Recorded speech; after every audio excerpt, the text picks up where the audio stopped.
As you are aware, on March 4th, Governor Newsom declared a state of emergency in California due to the threat of COVID-19. The governor also passed several executive orders, including the suspension of some components of the Brown Act related to public meetings like this one. As such, Commissioners Connie Andreessen, Barry Hibbard, Brian Holt, and Kenneth Keller are participating by phone. Roll. Chair Sanders. Here. Vice Chair Hibbard.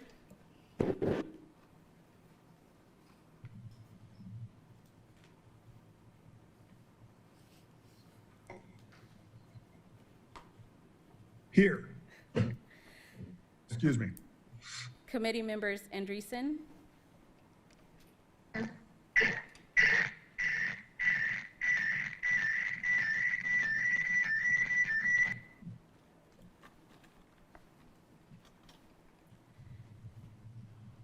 Committee member Holt. I do believe that Mr. Holt emailed me this morning and said he wasn't able to make it. Thank you. Committee member Keller. Here. Louis. Here. Prince. Here. Roland. Here. Tobias. Here.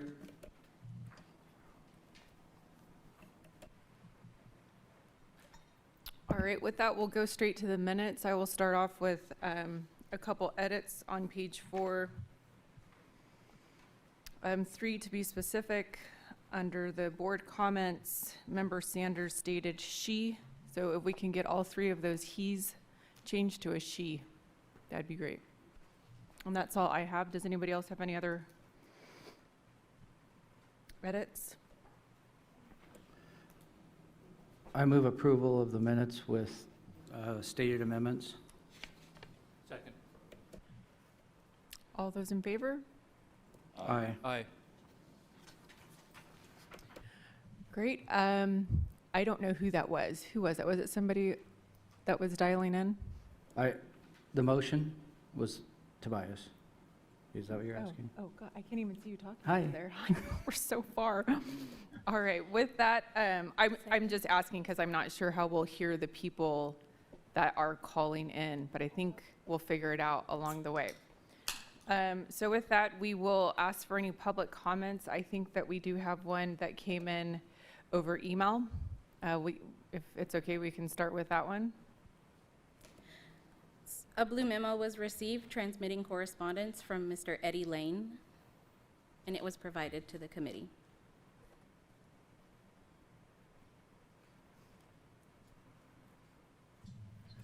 And do you have any speaker cards, Madam Clerk? I have not received any speaker cards. Mr. Lane? Good morning. Or afternoon, I guess. I'm Mr. Lane. We want to comment, Sierra Club, on the new business item B. Should we wait till then? Yeah, let's Okay. do that. Thank you. Thank you.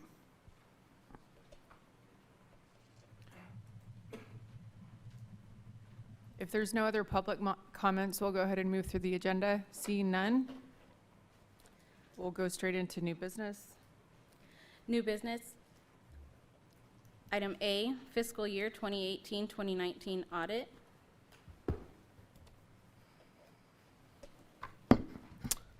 Good afternoon, Chair Member Sanders, Randy McKeegan, Finance Director for the City of Bakersfield. It says new business, but we're really going to look at old business, looking at 2018-19 activities. Before we look into the budget for the 2021 fiscal year, we're going to look back at the report that was required per the measure goals, looking at 2018-19 activities. The report is included in your agenda packet, and it's actually an agreed upon procedures report. And that report is really designed to check for compliance related to requirements of whatever we're looking at. In this case, the measure goals. This is a required report through a council ordinance, and it's codified in the Municipal Code section 3.38. In that section, it says that this report, the purpose of this report is to ensure that revenues and expenditures are properly segmented in a separate fund in the city's general ledger, and is also making sure that those related expenditures meet the 13 priorities laid out in the tax measure. In that accompanying report, you'll see that the auditors looked at 5 sections, and they tested those and noted no exceptions. I wanted to get a little more detail about the testing. You recall that the 2018-19 fiscal year was just 1 quarter of revenues collected at that time. So the auditors were able to test every single receipt that we received from the CDTFA and showed that they were actually recorded in a separate fund and not commingled with general fund dollars or any other dollars. They also randomly selected 40 transactions, cash disbursements, testing a little over $700,000 in expenditures. Those expenditures made up primarily of purchase of equipment, vehicles that were needed in advance of the hiring that took place this year, and it also included expenditures related to the renovation of the training facility that was purchased that last year. As you would expect, the next year's report will be a little more extensive, with expected over $60 million in revenues for a full year. And it also will include salaries and benefits for the staff that were hired this year. So the testing will add that aspect, the auditors will add that aspect to ensure that the revenues were not spent on positions that were not approved by this board or by the council. So I'm asking that the committee receive and file this report for the PSVS transactions for 2018-19, and I am available for any questions you may have. We'll go ahead and open up for questions and dialogue with the committee members who have any comments. I'm going to just look to my left and right and see if my committee members have any, and if they don't, then we will see if our dial-in committee members have any. Guys? None? All right, just checking with those who are joining us by phone. I have a question, Randy. The second paragraph of the Brown Armstrong letter, I guess it's the third paragraph, states that there are some additional levels that they did not go through when they were asked for the assignment. Are any of those things that we should be looking at? And should we be contracting with Brown Armstrong for doing those, any of those items listed? I'm sorry, what section of the letter are you referring The to? third paragraph Agreed upon procedure. talks about how the scope did not include any type of opinion by them. Oh, well, the report does not actually ask for an opinion, and that's what an agreed upon procedures report generates. It's not asking for an opinion. It's really a discussion with management and the auditor to determine what is the best way to test the compliance with this particular, in this case, the measure and dollars. So it's not something that we tend, in an agreed upon procedures report, we do not actually ask for an opinion on this. It's really a partnership, so to speak, to make sure that the auditors are testing things to ensure that we are in compliance. So it's not something we tend to contract with, but we can actually look at it. We've already signed the agreement for the upcoming fiscal year audit, so we can look at that and have that discussion with the audit firm if we need to The question expand is, it. are there elements in there that we should be looking at? Is that kind of an obligation that the taxpayers would expect us to look at? Anything additional or a little bit? According to the municipal code section, it actually asks, as I stated, 2 real focused items, really to Okay. determine that the funds are not commingled and determine that the expenditures are in line of the 13 priorities of the measure. So those are being tested per the municipal code. Okay.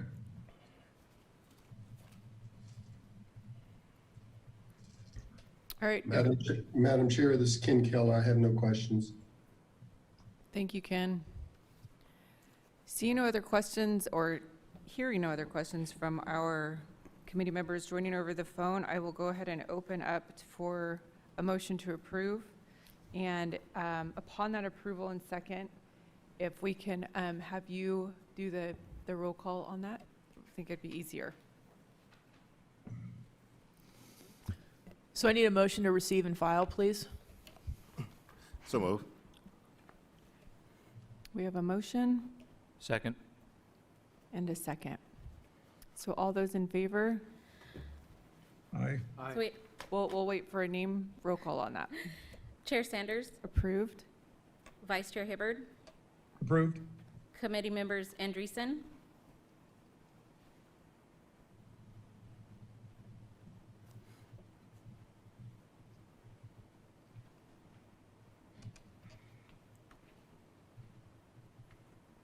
Committee Member Andreessen, your vote?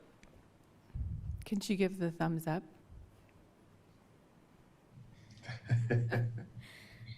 That would be a thumbs up for Andreessen.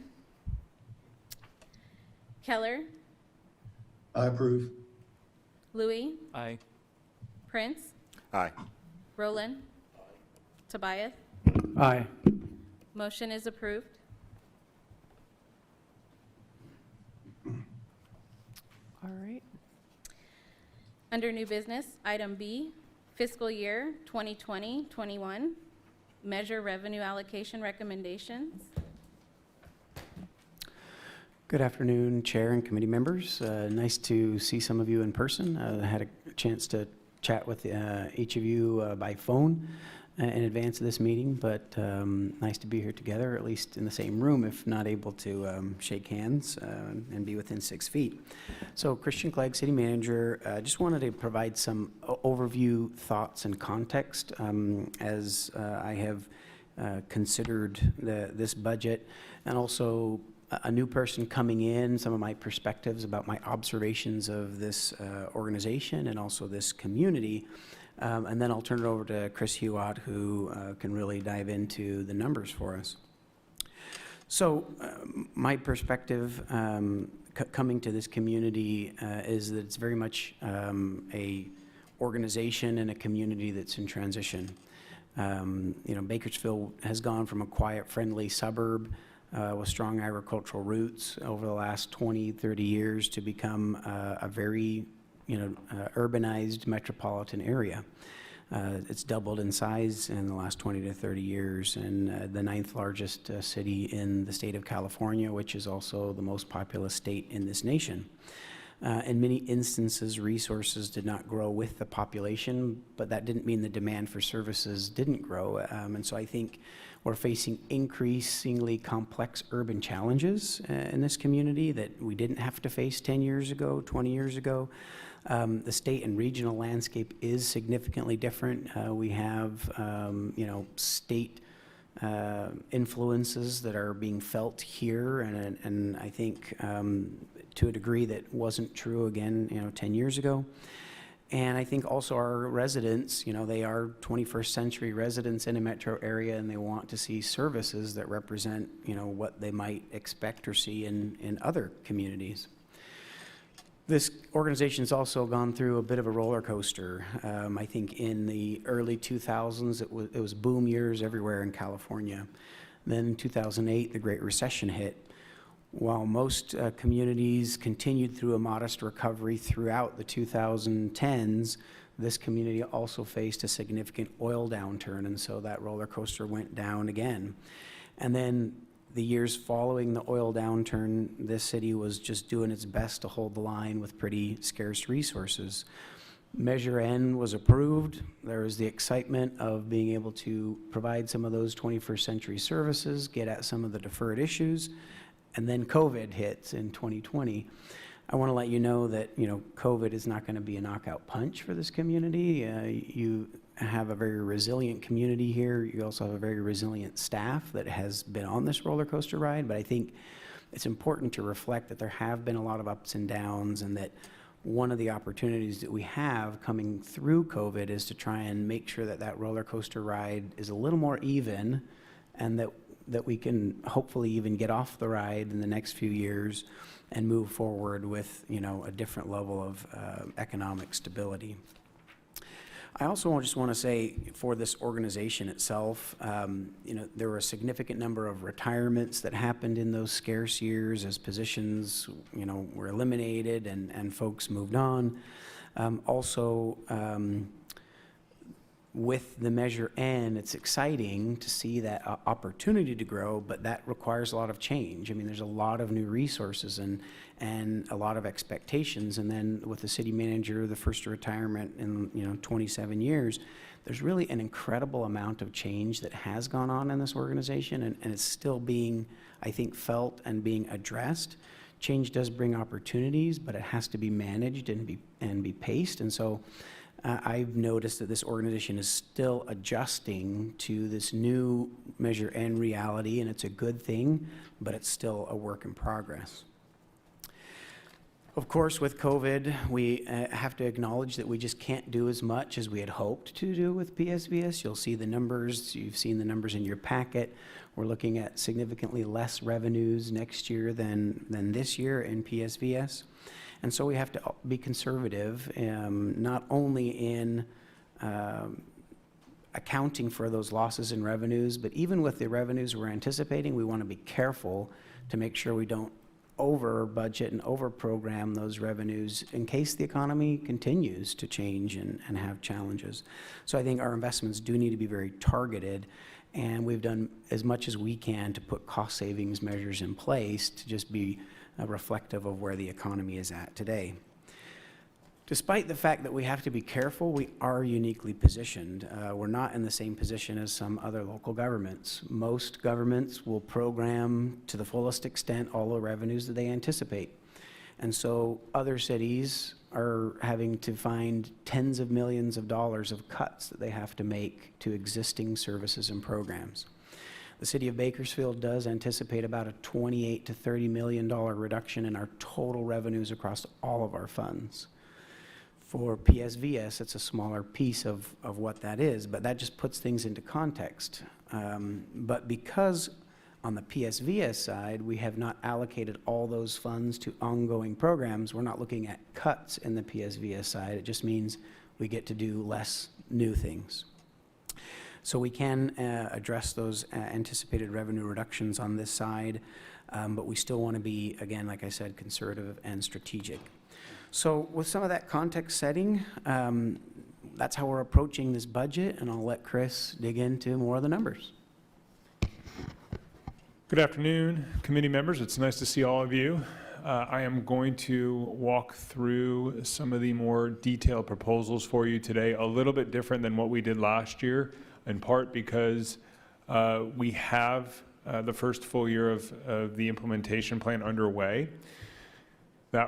This last year, this committee made recommendations on over $61 million worth of allocations, hired 126 full-time PSVS funded positions, made some significant service enhancements, program enhancements, and capital projects that were funded through the PSVS measure in the current year. Just as a refresher for phase one, that fiscal year ends June 30th. Unfinished projects on the capital side will carry forward to next year. Those projects don't automatically go away if those projects are in the middle of being completed or have not just yet started.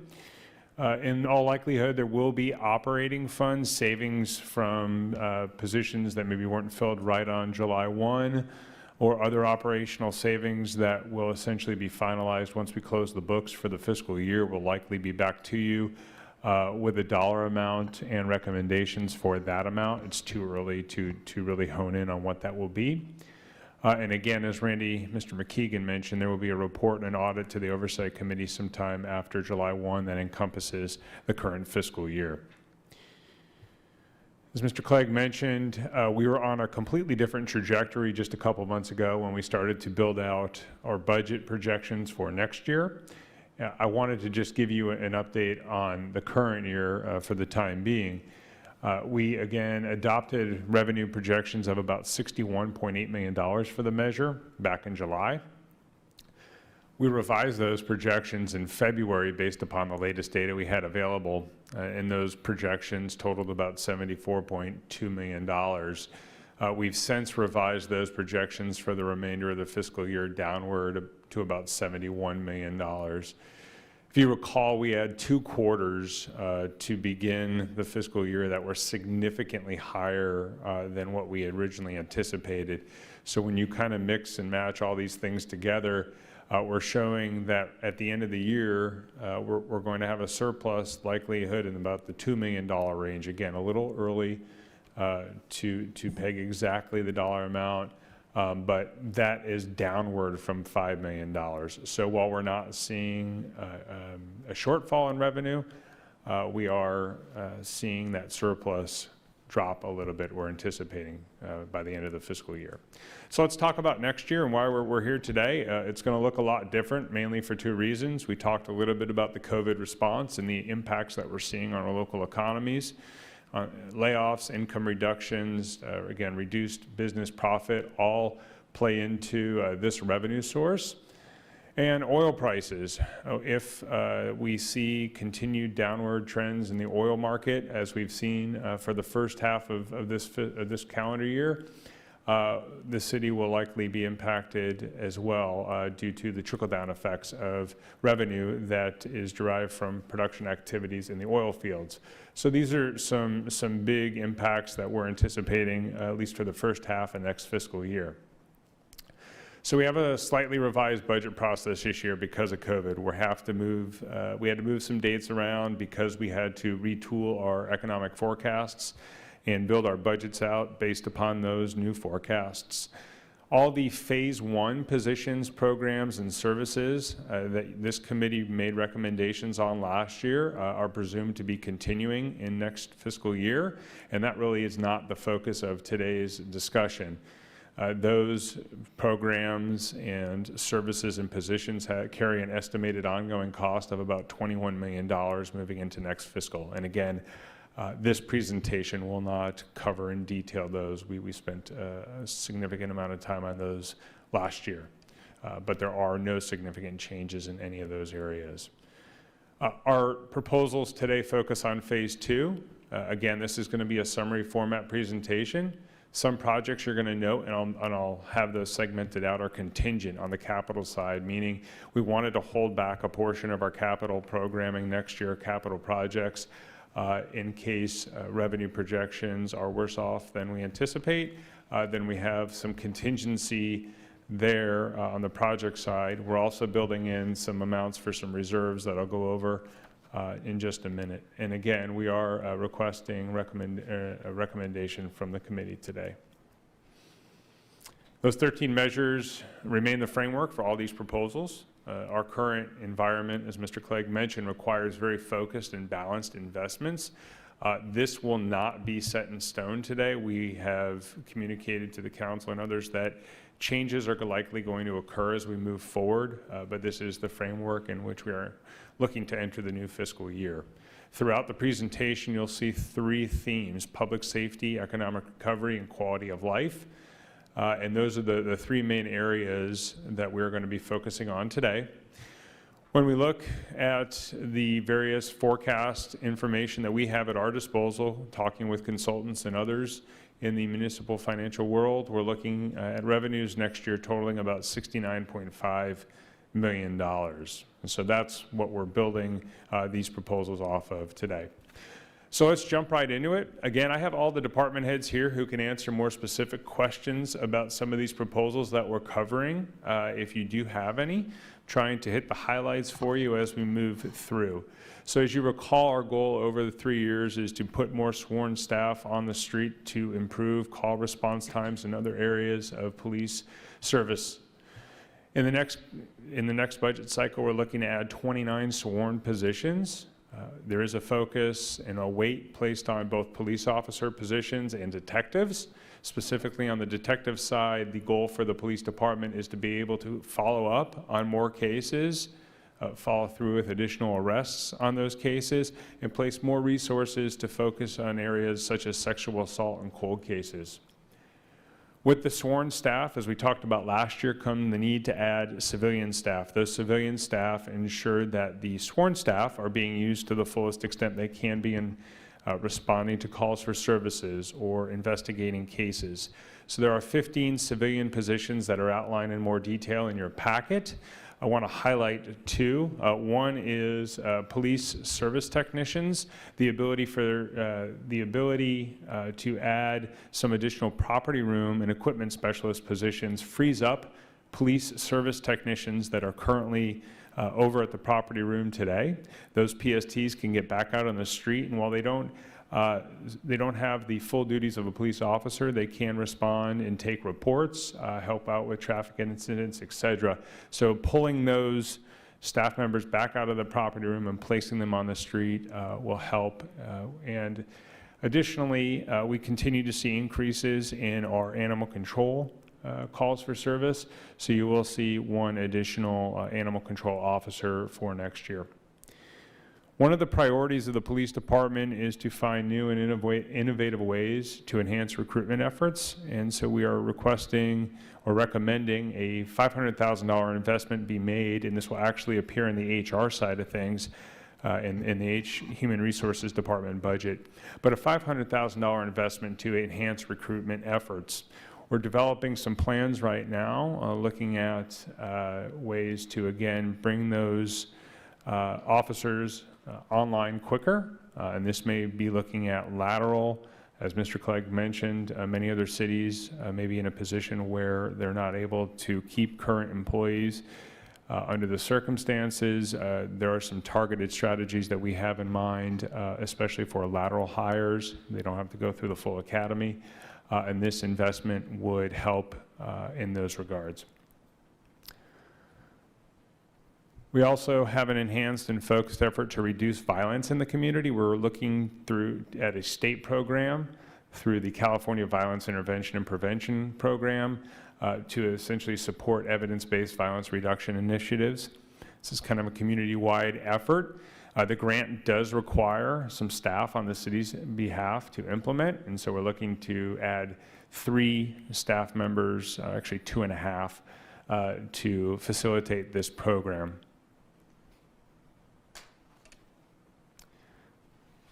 We have what's called the ShotSpotter gunshot detection system. That is over an area of the city right now. It's been very successful in having police response times drop and being able to go out and identify and lead to the arrest of suspects and removing handguns and other firearms off the streets.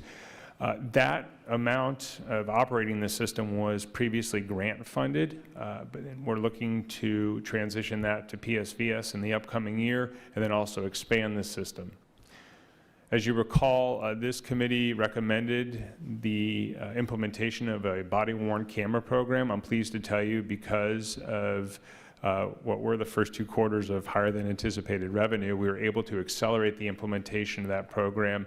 Most officers now have those cameras on them and functional. Again, we're transitioning from a capital acquisition to a ongoing cost, and the ongoing cost is built into this budget. We have a capital project, again, over at the police department's property room. It's an upgrade of about $120,000, and that's for some additional, I believe, some HVAC and other work that's necessary to maintain and enhance our ability to collect and keep property. As I mentioned, several projects, you'll see that contingent disclaimer there. There is a modification to the West Side Substation briefing room, which will allow for some additional operations, enhanced operations to be brought out of that substation. That is a contingent project. So we'll revisit that around the new year to see if we can greenlight the contingent project, but that is being recommended as well. For the Bakersfield Fire Department, again, the goal is to maintain that Class 2 ISO rating we talked about. I'm happy to tell you that the fire department was able to actually increase within that Class 2 range over the last year. We did see a slight increase in that rating, in that grade, so that's great. And part of that was the investment through the PSVS measure. Moving forward, we're looking at adding some staff to enhance response call times to all calls. Looking at adding 12 positions, actually 13 positions, but 12 in what we're calling our rescue squad positions to supplement response times and stations in the busier parts of the city. Looking to add 1 arson captain in response to a 31% increase in fire investigations in 2019. And again, that position will go a long way in being able to respond to those types of investigations and follow up on those types of investigations. Quickly back on the rescue squads, I did want to note that the equipment in preparation for implementation of these squads was approved by this committee or recommended by this committee during the mid-year budget update. A few capital improvement projects that we're proposing be funded through PSVS, a couple of improvement projects at Fire Station 9 and Fire Station 1. Again, these are the facilities that our fire department operates out of 24/7.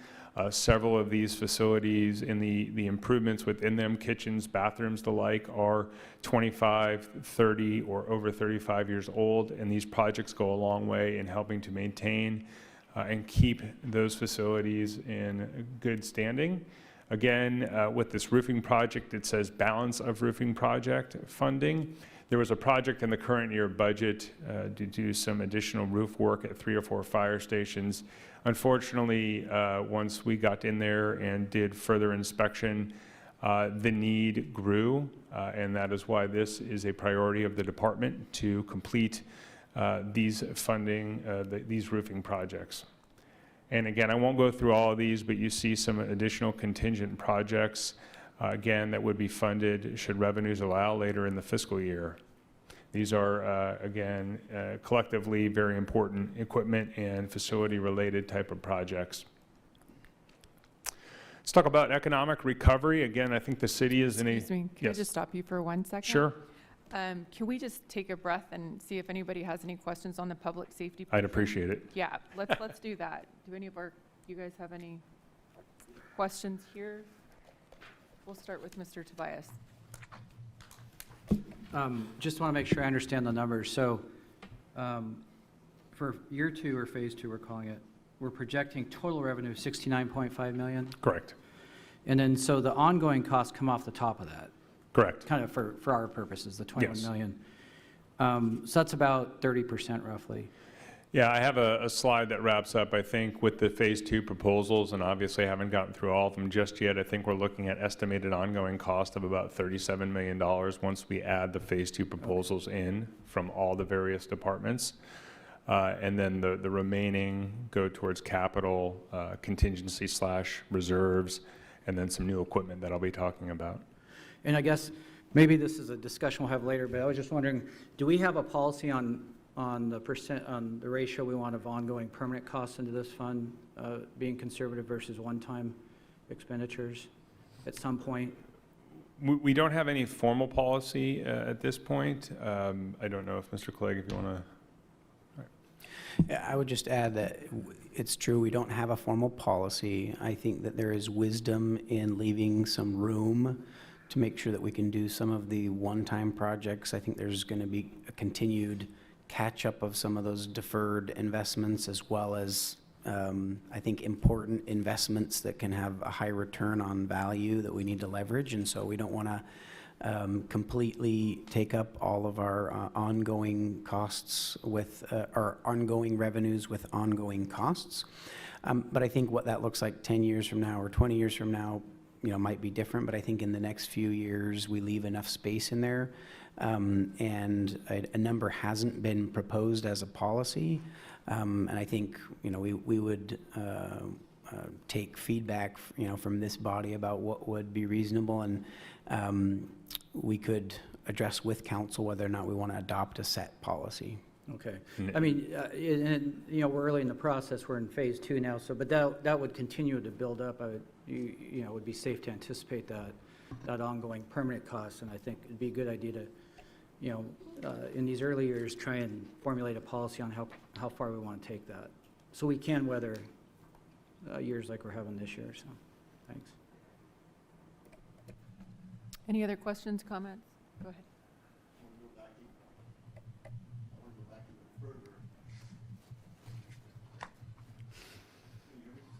Yeah, I have a question.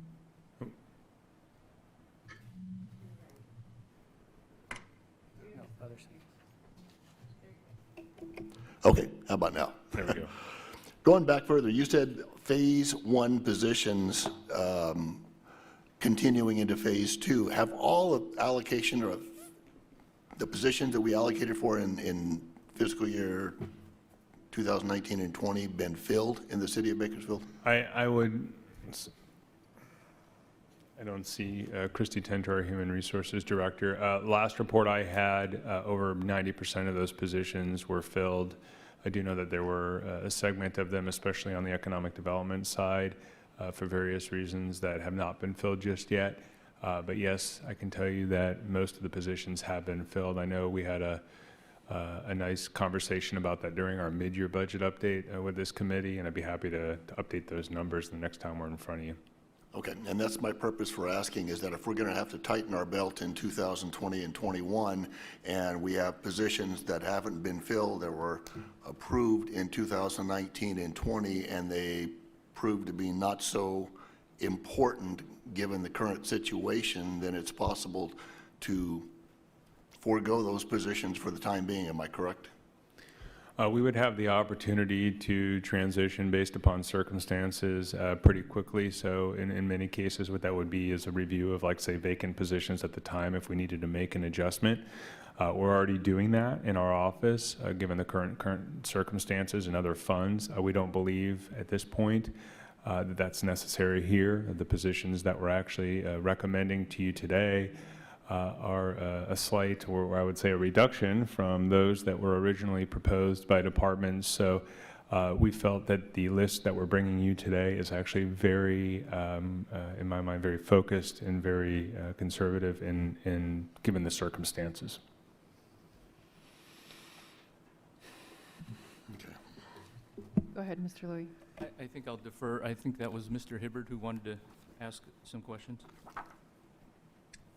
Thank you, Mr. Louie. I was curious, Chris, are all the positions that you're saying that are needed now, and specifically going back to the last slide with the fire department, we need 6 new captains, fire captains? Is that correct? Yes, that is exactly what I'm saying, to be able to fill those rescue squads. These are new pieces of equipment that would be coming online.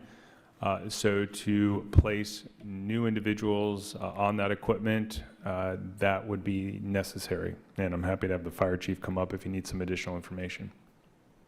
Okay, so the question is based kind of on this one, because it's here in front of us, but in all of them, which is, are these new hires versus backfilling old positions with new money? And just making sure that, because we were supposed to be adding additional, so I guess I want to make sure that we're careful on the terminology here of new hire versus additional hire, as the funds from the tax measure were supposed to go to enhance what we already had, not fund previous operations.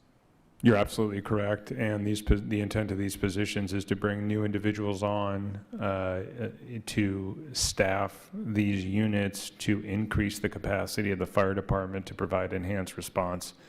So it's not intended to, as you mentioned, utilize existing positions or the like. This is new. These are new positions and new enhanced services.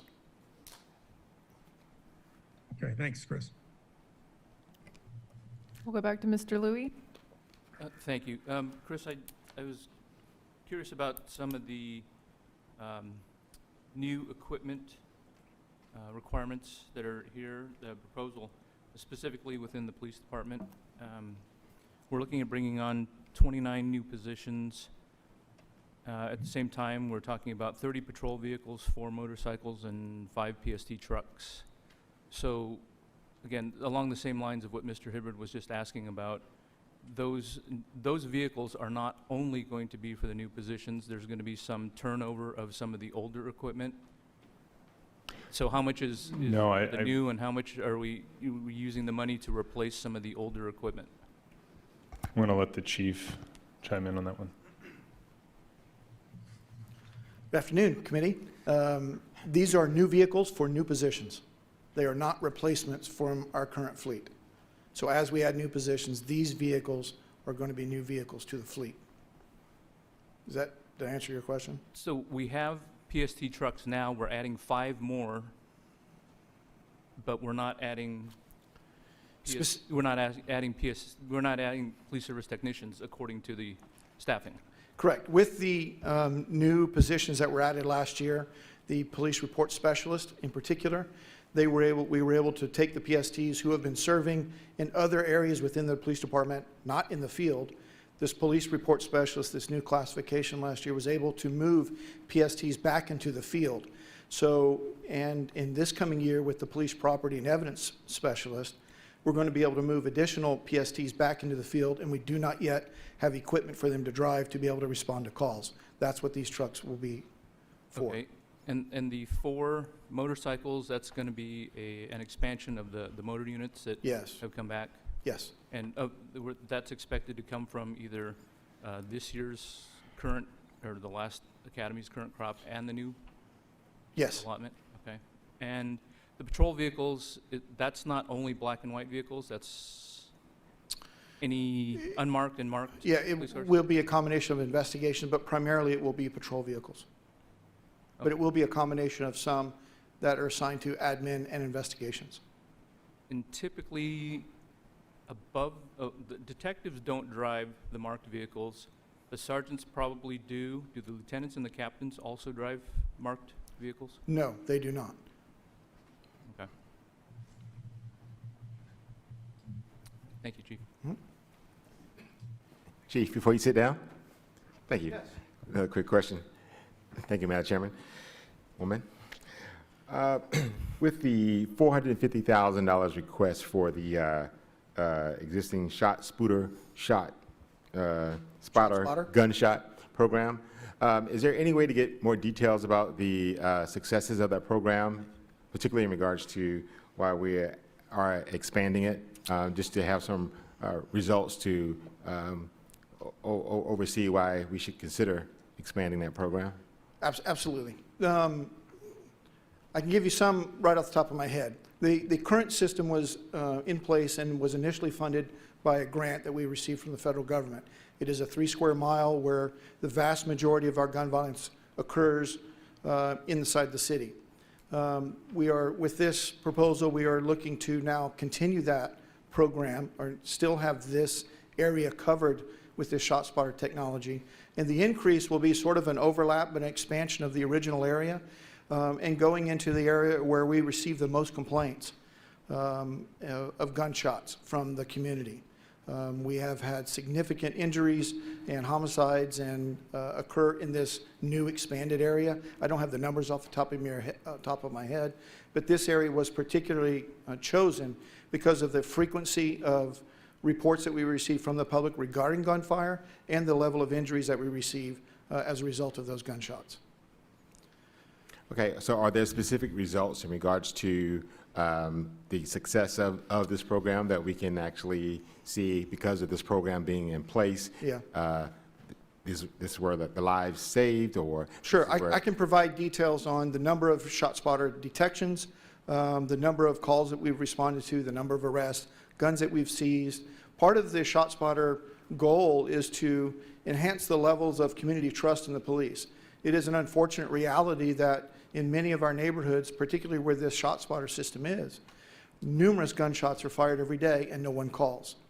There is a real feeling in the community that the police department doesn't care, doesn't respond, and so they don't even bother calling because they hear it all day. So one of the real goals of the ShotSpotter system is to help restore that faith in the police department, from the community into the police department, that we do care, that we will respond. We want you to engage. I have data on the rest of the things that you asked for, and I'll certainly make that available. I don't have it off the top of my head, but there are some specific goals that we're working towards with the ShotSpotter system, with the ultimate goal of reducing gunfire and the number of injuries in our community. Okay, thank you very much. Appreciate it. And just Chief, before you sit down, I have one follow-up question also, since you're on the stage. I'm sorry, I should have asked. Okay. Okay. Can you tell us about the $500,000 for the recruitment? That seems like a large amount, specifically when you have unemployment numbers where they are right now. Is that an old projection based on the tight labor market we had back in February, or is that a current projection based on the current unemployment? And this might be an opportune time for a lot of people who are underemployed to be looking for new employment. And how would you utilize that level of funding? The details of that proposal, I'll turn it over to Mr. Hewitt because he has been more intimately involved in that with HR than I have.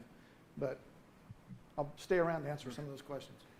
Committee Member Hibbard, I will give you a brief comment, and then I believe we may have now Human Resources Director Christy Tenter phoning in who can supplement. Communities across, we are in a competitive labor market in most years for police officers, as you can imagine. Communities across California have placed high priority on public safety, especially in the police departments. The ability to bring on new police officers is a very tedious, labor-intensive, time-intensive process. And frankly, our ability in the long term to get where this committee, the council, and staff would like to go with our public safety, we are looking at creative ways to increase our candidate pool and get individuals through the academy and retain them for a long period of time, as opposed to, in some cases, get them through the academy, a position opens up on the coast or somewhere else, and then they are off, and then we are at ground zero again. So yes, it is a significant amount of money. It's an aggressive investment in some key areas. Again, one would be, as I mentioned, an investment in going after those lateral recruitments, meaning these individuals have gone through an academy, have been certified, are ready for hire for the most part. They do not require going through the full academy on our end. And this, in part, would go towards a focused recruitment of those individuals.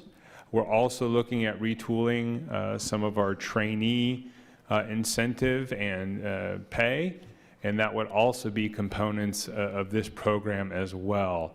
This is, again, something that is new, obviously, something that we felt strongly was necessary to make sure we're meeting the goals of both the measure, the recommendations set forth by this committee, and the expectations and the goals of the council and the community. Christy, if you're on the line, please pipe in. Thank you, Chris. Greetings all. This is Christy Tenter, Human Resources Director. Chris has outlined or established a framework for what the intent of this funding would be for.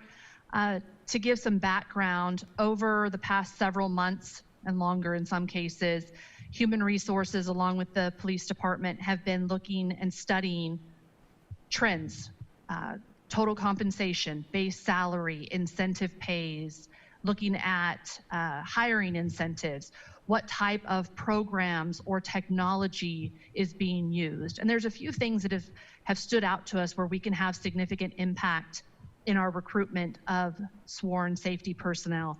One is the hiring incentive, not only within California, but looking across the state. I would say that, not to use the term too loosely, but there's been a pandemic in trying to hire qualified individuals into the police safety career. And with that, we have seen an escalating and emerging trend of hiring bonuses.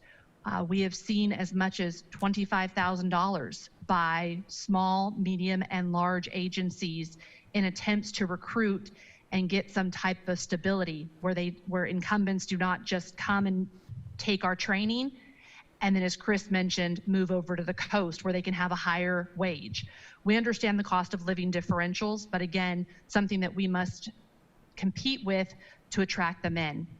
Other things we believe we've seen that we can have a better footprint in is recruitment fairs. So being able to be a participant and really a present force at different recruitment fairs outside of Kern County to really bring people in and let them know we are hiring and we're growing, and we want to bring people in for that career-minded individual.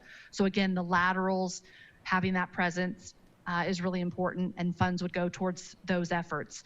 Another thing is technology. So in terms of having the right materials, so recruitment videos are essential, really sending that message of what your culture is and why you want to come to the city of Bakersfield. So again, looking at investments in, are there website design? Are we putting the right information out? Do we have the right information to give to those that have an interest in the job? So we've been putting together innovative tactics to explore and do believe that we will see increased retention and attraction efforts as a result.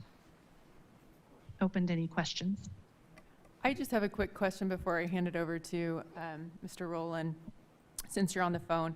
Has anybody, maybe this isn't appropriate for the police department, thought of the idea of the police officers recruiting themselves and getting a bonus for that. I'm not sure. I love it. No, if that could be a plug for this part of the incentive, yes. We actually just developed and published a, for lack of a better term, business card that all police officers will be carrying. If you run into someone and you're in, a grocery store and there's that individual that stands out to you for customer service, commitment, and asks a question about being in law enforcement, give them a card, get them an interest card.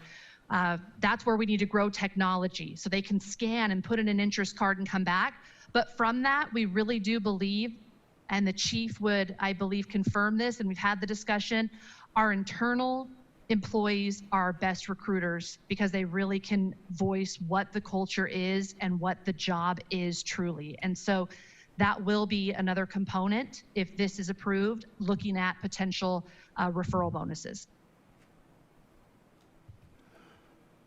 This is Member Rowland, and I have a question for you. Regarding the recruitment, hiring incentives that you've seen in other cities, are they tied to a time period that the new recruit must fulfill in order to obtain that hiring incentive? And what kind of time periods are those, 3, 5 years, or how are you finding those to be effective? Yes, the majority, I would say, have some type of time duration. For the most part, without the data in front of me, I would say the average is a 2 to 2, depending on the amount, a 2-year. So typically some type of phased in where if you complete the academy and then maybe a duration. The longest I've seen is 5, with again, the earliest being somewhere around that 6 month to a year. So it really depends on the amount of the incentive. Again, those with up to 25,000 seem to go up to that 5-year mark. But again, there's others that are giving it in a much more expeditious manner. Thank you. You're welcome. Go ahead. I have another question for Chief Terry. Can you just review, has police response time improved over the past 6 months, a year? Well, if you remember, I mean, a large part of the emphasis for increasing staffing was to reduce response times. The very first academy that went into the academy and was hired last July will hit the road by themselves in the next 3 weeks. So that staff, it has taken that long, and that's how long it takes to get them through the academy, through the FTO process. So the additional staffing that we hired and began the academy last year will actually hit the road in June on their own. So we'll see the increase of that. So has response times improved? No, they haven't. We've been able to restore a certain number of types of services, though. The PSTs in particular, we've been able to restore our responses now in person to residential and commercial burglaries. Prior to last year, that was, if you were the victim of a residential or commercial burglary absent some unique circumstances, you made the report online or over the phone. And if there was evidence that needed to be collected, a PST would come to the residence or the business as soon as they could to retrieve that. With the police report specialists and some of those positions that have been hired and put in place last year, we've now been able to restore that level of service several months ago, where victims are now receiving an in-person response for a victim of a commercial or residential burglary. Our response times are generally measured by priority. I mean, they are by priority. Our calls are by priority, and generally we pay attention to the priority 1, the highest priority, those emergencies, and that is really the focus of where a lot of our work is right now and going forward. We've changed a little bit in the way that we look at priority 1 response times. Instead of looking at an average across the board, we're now looking at individual calls of the highest priority and seeing how we responded to that and learning lessons from an efficiency standpoint, from a staffing and deployment strategy, and looking at that more intensely so that we can affect that more directly. But across the board, we're now, just now, in the next several months, or next several weeks, we'll reap the last academy, the benefit of that added staffing being on the street. Okay, thank you. And since you mentioned the academy, last year there was discussion about the advantages of the local academy, having pre-academies improving the dropout rate from about 30% to about 18%. Did we have significant dropout from the academy, last academy class? The last two academies, well, we've only had one academy complete, well, sorry. We've had one academy completed, and we saw about a 35% attrition rate. We have an academy now that's going to graduate on the 18th of June, and then they will go into FTO, and then we have an academy that will start on July 6th. That's another thing that we're doing a little bit different than we've done previously, is really looking at the core curriculum and the way that the academy is conducted.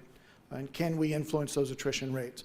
We're looking at best practices that have occurred across the country. We're looking at some national studies that were done of police academies. And so we're trying to learn from other people who have done it in a lot of other different ways to try specifically to reduce that attrition rate. But as of the last academy, it was about a 35%, and that's really what it's been over the last several years. So with the numbers that we had attracted so far, we're not going to get 100 officers in 3 years. It'll take 4 to 5. Well, we netted an increase of 25 in our staffing so far. We will end this fiscal year with an increase of 25 additional positions, police officer positions, with academy starting in July and another one in January, February. So I'm still hopeful and believe that we'll get there. It'll be close. But I think based on some of the things that we're looking at in terms of how the academies are being conducted, I think we can affect the attrition rate without impacting the quality or the standard of an officer that our community expects to have. Thank you, Chief.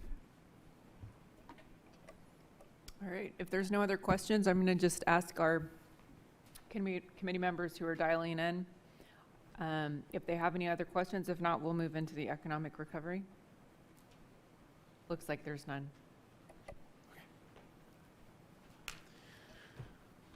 Okay, I know we are at 1 o'clock, so I will again try to get through these. We can stop for questions after this section, and then we'll go from there. And again, as we talk about economic recovery, this is the second component of the program for Phase 2 that we wanted to outline for you. As Mr. Clegg mentioned, the resources available to us through PSVS provide the community the ability to respond quickly, both to the issues that we're facing, hopefully in the short term due to COVID and beyond, really establishing a structure and a vision for how we look at economic and community development. So with that being said, we are proposing in this current year's budget that will go to council the establishment of a standalone economic and community development department. The city had one several years ago and predominantly focused on federal HUD funding and redevelopment funding through the state. This is not that. This is a completely new vision for this department that would do these bullet points here. Really, these are the focus. First, address homelessness, top priority of the community, top priorities through the investments recommended by this committee.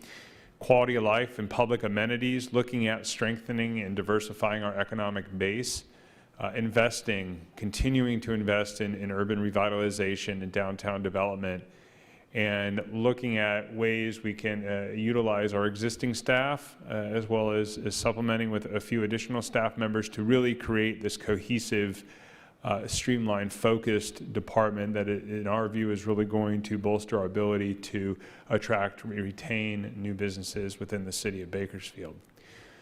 So first, let's talk a little bit about the 4 positions that will be added or proposed to be added to the current stable of positions that are already in our economic development division to form this new department. That's a GIS technician, an accounting clerk 1, what we're calling a homeless principal planner, and a business manager. Of course, the business manager function is critically important for us in terms of being able to deal with the different funding sources, contracts, agreements, other financial components of the new department. Separate from the Economic Development Department is the Development Services Department. This department is proposing to add 1 position, which is a Development Services Technician position. That'll provide assistance in doing a lot of the research and analyzing that the general plan update will need, and that's coming online here very quickly. And all of this works together. The city's general plan, obviously, is the blueprint for growth over the next horizon. And having this position along with our economic development division or department's vision is really going to bring a lot of the work that's going to be done to fruition, into reality. I want to talk about a few programs that we are recommending funding be allocated to, and I may have Mr. Clegg jump in if I don't hit all the points on these.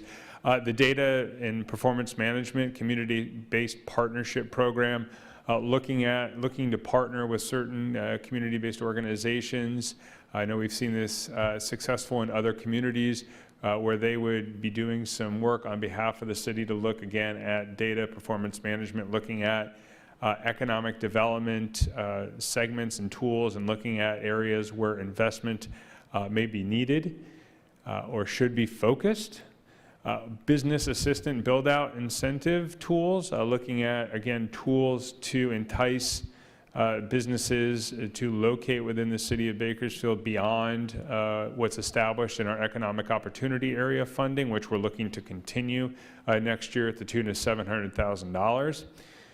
There's been a big focus on a clean city initiative, essentially, again, looking at ways we can improve the image and the thoroughfares and other public areas of the city, but doing so in a way that would put individuals back to work. And we're looking to expand that program or institute that program at a cost of about $1.5 million.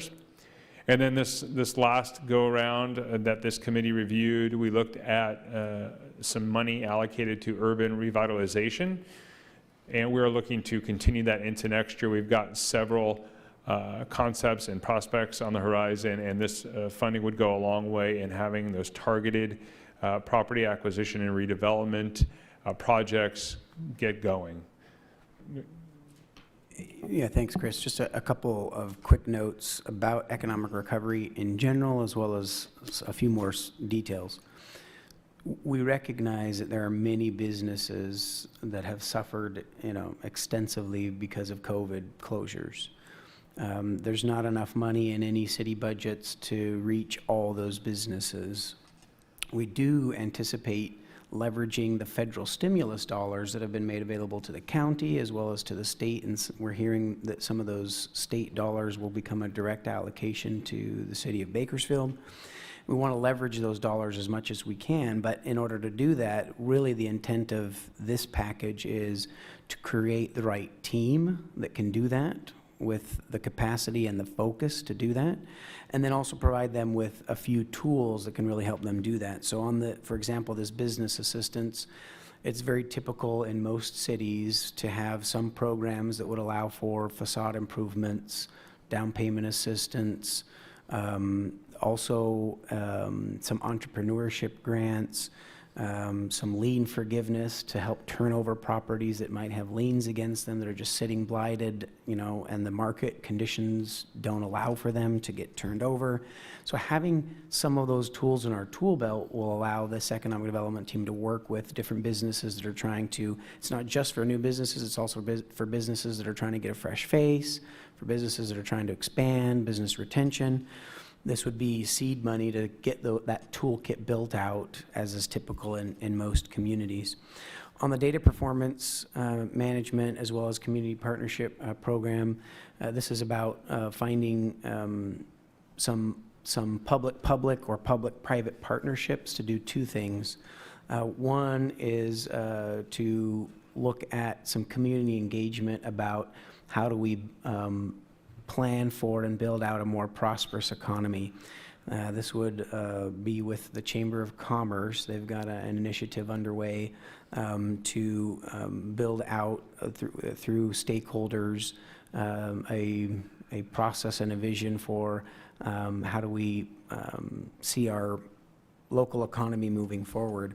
And then the second piece is yet to be identified, but this is really about helping the organization, the city organization, become more data-driven and more performance-driven.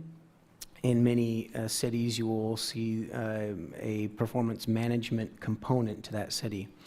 But as I've looked at the number of big tasks that are ahead for the city of Bakersfield, all the different projects and initiatives we're trying to tackle with these measure in dollars, that, it's usually a team of, 4 to 5 employees that build out this program. Rather than come forward with a bunch of, positions to do this, the thinking is to create a public-private partnership that we could create a data analytics and performance management lab, and we would put this out for an RFP to have, a local firm help us in a public-private partnership start to build out our capacity to use data and performance in a new and a different way. Since we're starting, somewhat from scratch on this, it's an opportunity to be creative and entrepreneurial around this. We've actually had some conversations with the county about whether or not they would want to participate, and we have, setting it up this way gives us an opportunity to potentially invite a CSUB or a Bakersfield College to become partners, and other entities to become partners in a good governance, lab that uses data and performance to think about how we do the work that we do. Again, this would be seed money to get that started. I think that it's an operation that probably needs more attention than that in the long run. But we need to start someplace, and I think it's a good way to leverage our funds instead of, creating a specific program, just within the city. So those are a couple just additional details about the vision behind that, but it's really trying to give the city the tools to then leverage other resources around economic recovery, because we just know our businesses, here in this city, there's going to be more need than we can deliver all on our own.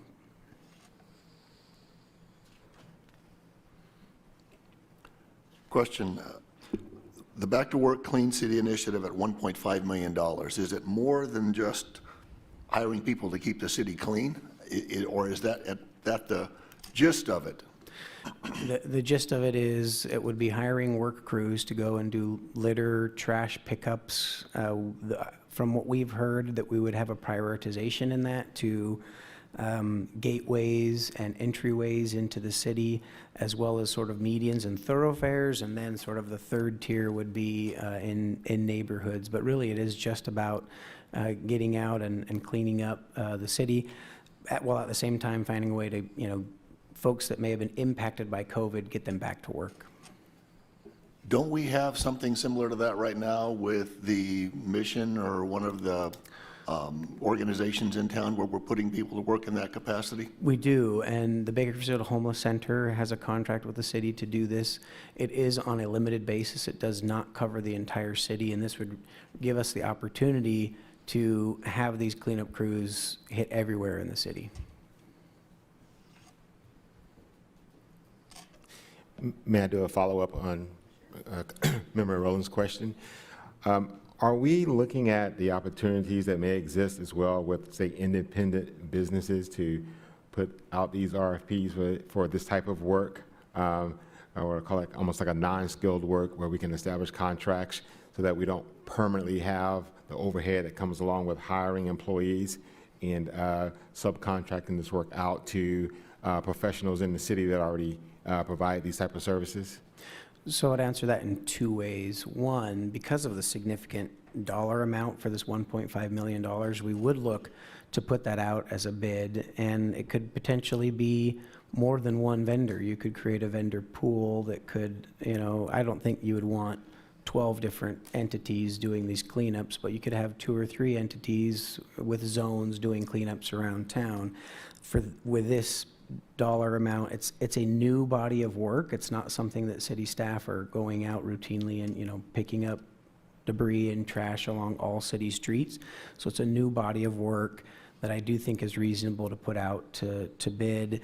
And particularly as we continue to look at this issue, if it's something we want to do on an ongoing basis, this is being proposed right now as a one-time effort, at least for this year, and we'll see what we come back for next year.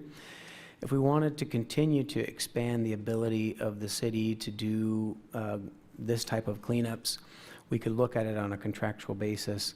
I think it's important to point out, though, that any work that city staff are doing today is within their scope of work, that is something that our labor partners, they have a right to provide the same work that they've been providing. And so if we had more conversations about doing the same work that city employees do today by contract, that there's actually a very important legal and contractual process for having those conversations that is typically a big and lengthy conversation.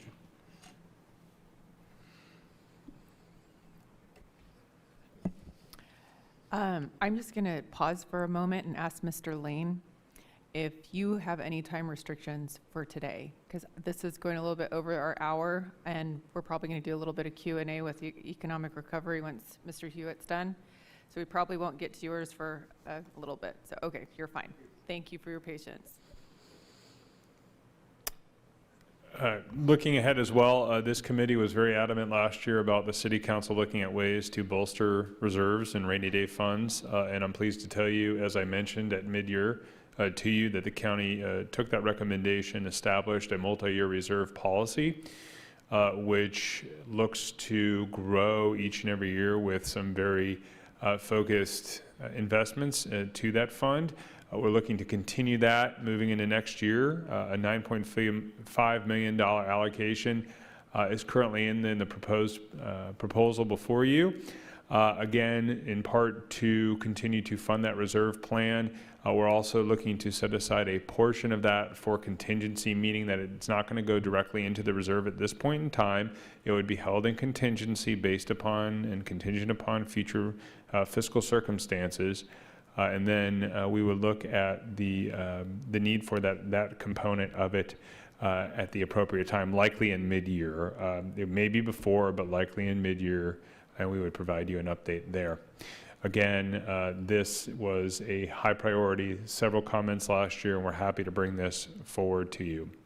So actually that wraps up the economic recovery, economic development slides. Happy to take any additional questions. Again, have several staff members here who can help, and then we'll move into quality of life, which will be the last section today. Thank you.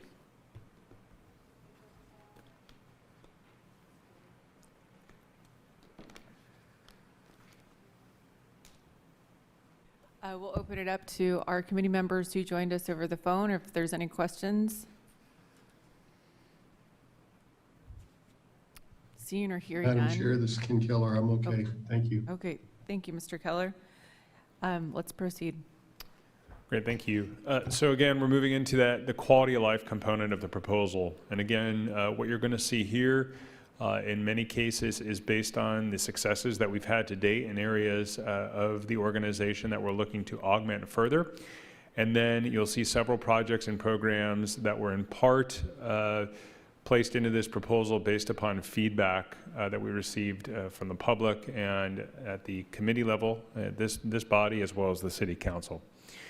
So again, continuing to address homelessness, we want to look at augmenting the rapid response teams that are in our code enforcement division currently. They're the ones that are out addressing homelessness camps, litter debris, shopping cart removal. They have removed several tons of debris over the course of the first 6 to 8 months of their implementation. They cover the city 7 days a week. You'll see them out there both in the riverbed responding to complaints on the mobile app as well. Again, very successful, looking to add several positions, I believe 4 positions, and what's called a rear loading refuse truck. This would be a piece of equipment that over time they've realized would make their operations more efficient. And the addition of that truck will actually be shared. The cost of that will be shared with our refuse division or refuse department. So the PSVS portion is about 70%, and that was based upon estimated usage. And I'll get to some more details in just a moment. A lot of work has gone into what's called the Bakersfield Homeless Navigation Center. I want to recognize Assistant City Manager Jackie Kitchen and her team for the work that has been ongoing to get that property under the city's ownership and now moving into renovations with a fall 2020 opening being targeted. We're not asking for any additional capital allocation towards the renovation of that facility. However, the operator for that facility has been selected, and the council has entered into an agreement with Mercy House. They're a very experienced organization out of Orange County, I believe, with several of these types of facilities being managed. We're looking at about a $1.9 million allocation for operations. That's prorated for next year based upon the ability to have that shelter open in the fall of 2020, and I believe we are right on schedule. There was also a discussion last year about the need to continuously provide funding for affordable housing. And so I'm pleased to tell you within this proposal, there's an allocation that totals $7.3 million. We recognize that the need will continuously be there for some time. And this money, much like the funds that were in the current year budget that were allocated to an affordable housing project, will go a long way. And again, creating that longer term horizon for these individuals that need affordable housing. So what we're looking at is a $3 million allocation that'll become available July 1, and we'll go through a request for proposal process. And then we'll look to hold back about $4.3 million in that contingency bucket in an effort, again, to get some more data on our revenues, come back, look at it mid-year or thereabouts, and see if we can't give that project the green light, that component of the project. So again, some significant investment there.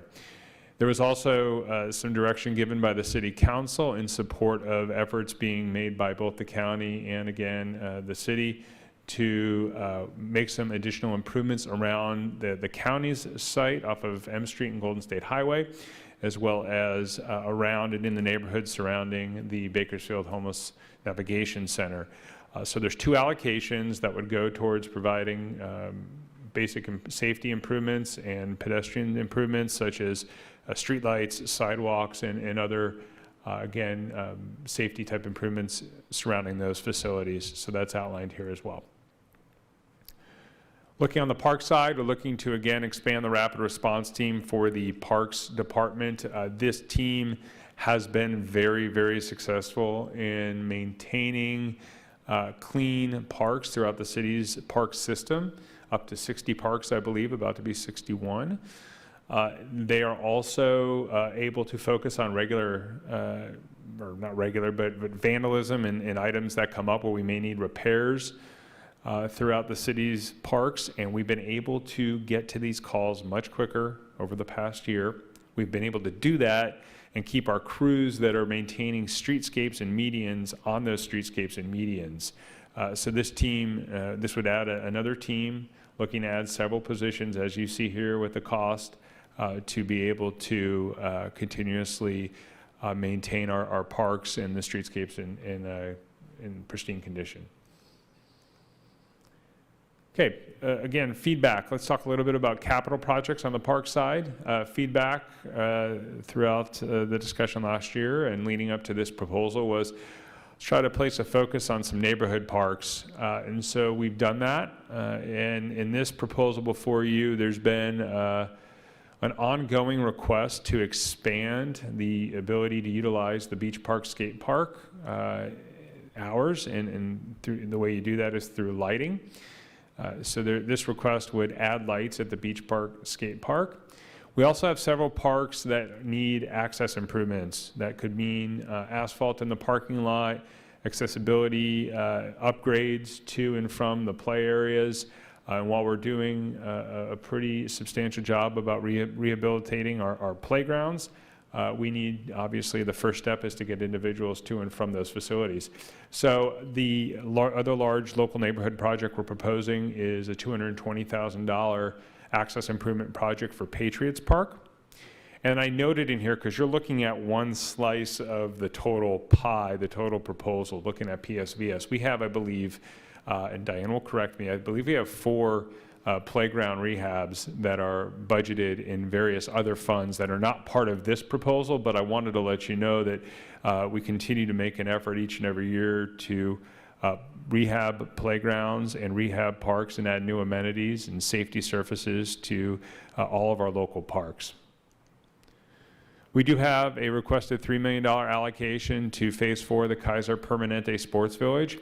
Last year, in front of this committee, we outlined an initial funding of about $1.5 million, and then we noted that in this next year, we were going to need an $8 million allocation to construct that next phase.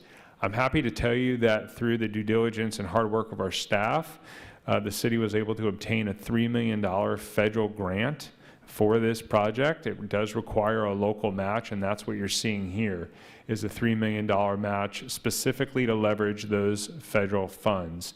We found some additional funding and another dedicated funding source to round out the construction, but this allocation is necessary to be able to leverage that federal funding. But again, it's been reduced significantly based upon the work of staff. Beyond the Clean Cities Initiative, one of the City Council initiatives and goals has been to look at ways to enhance structurally and in other ways major entry points and first impression corridors in areas of the city. So through this project, we're looking at about $1.4 million. This is not for crews. Initially, this would be, I think, more for improvements that would, again, enhance the visibility as people are coming through town, through our freeway systems, partnering with Caltrans and other agencies to enhance those corridors. Some contingent projects. Again, these are projects that we're going to revisit mid-year, but we wanted to let you know about them. You'll see several access enhancement projects at local parks, as well as some trash enclosure and other safety improvement projects. Again, these are local park projects designed and to enhance the user experience. We've had several complaints and concerns about, again, how refuse is collected and where the bins are and that sort of thing. So there's a project here for enclosures as well as some safety improvements. Wrapping up some of the quality of life items, this committee again was very interested in finding ways to address street lighting throughout the community. As such, the council approved a project to study areas of greatest need, and that work will actually be kicking off. It was delayed slightly due to COVID. It will actually be kicking off. I think we're looking to award that contract next month. But what we're doing is placing $1 million into the budget in anticipation of identifying those key areas that are going to need to be augmented with additional or new streetlights.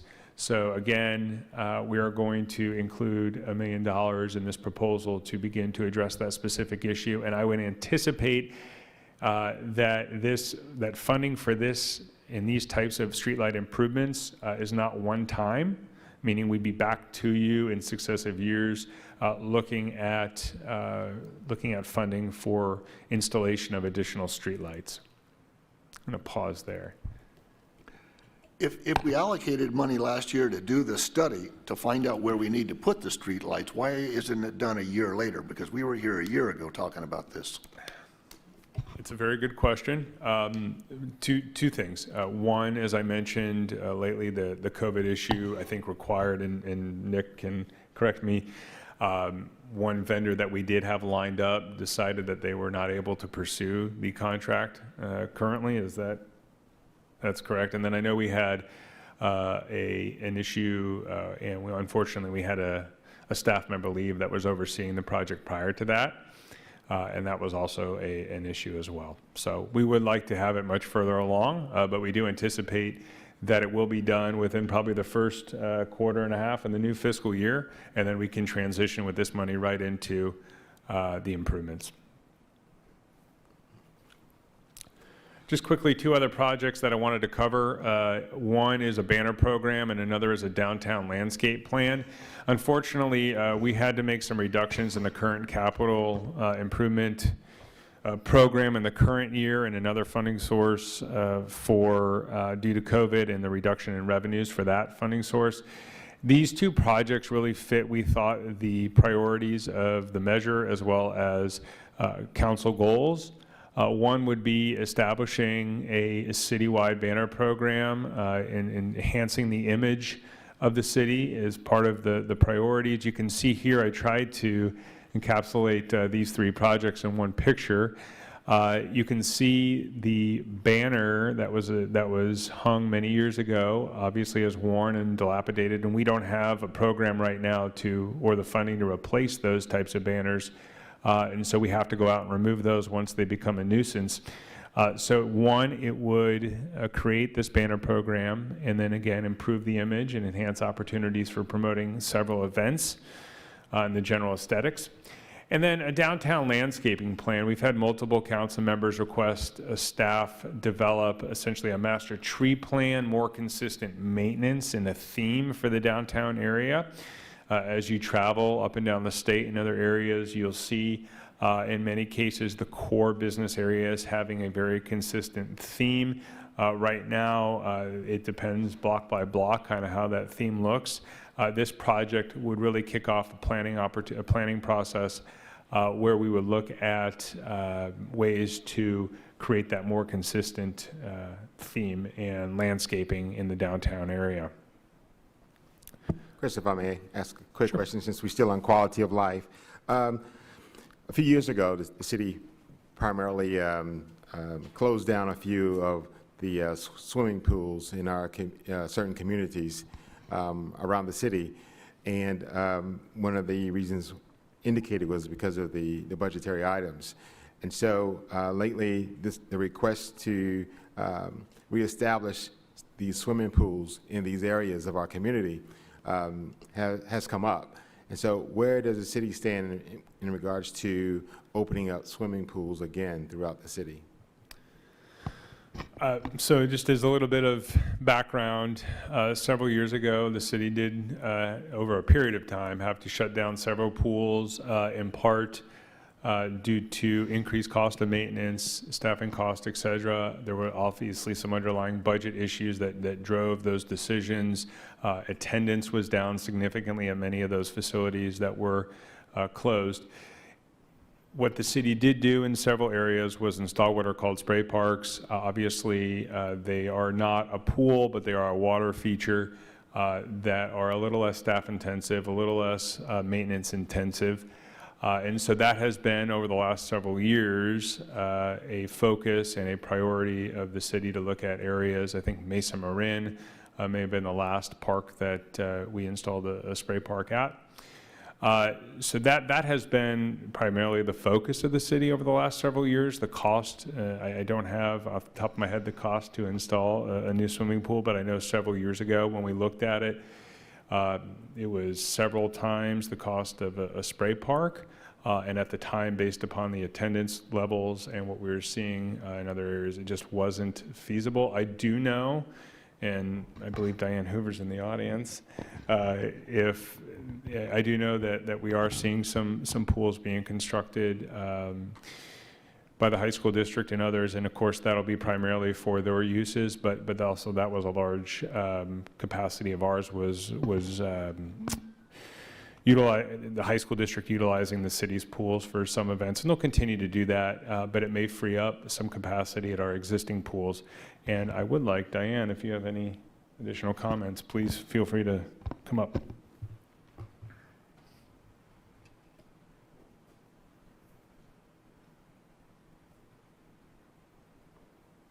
Good afternoon.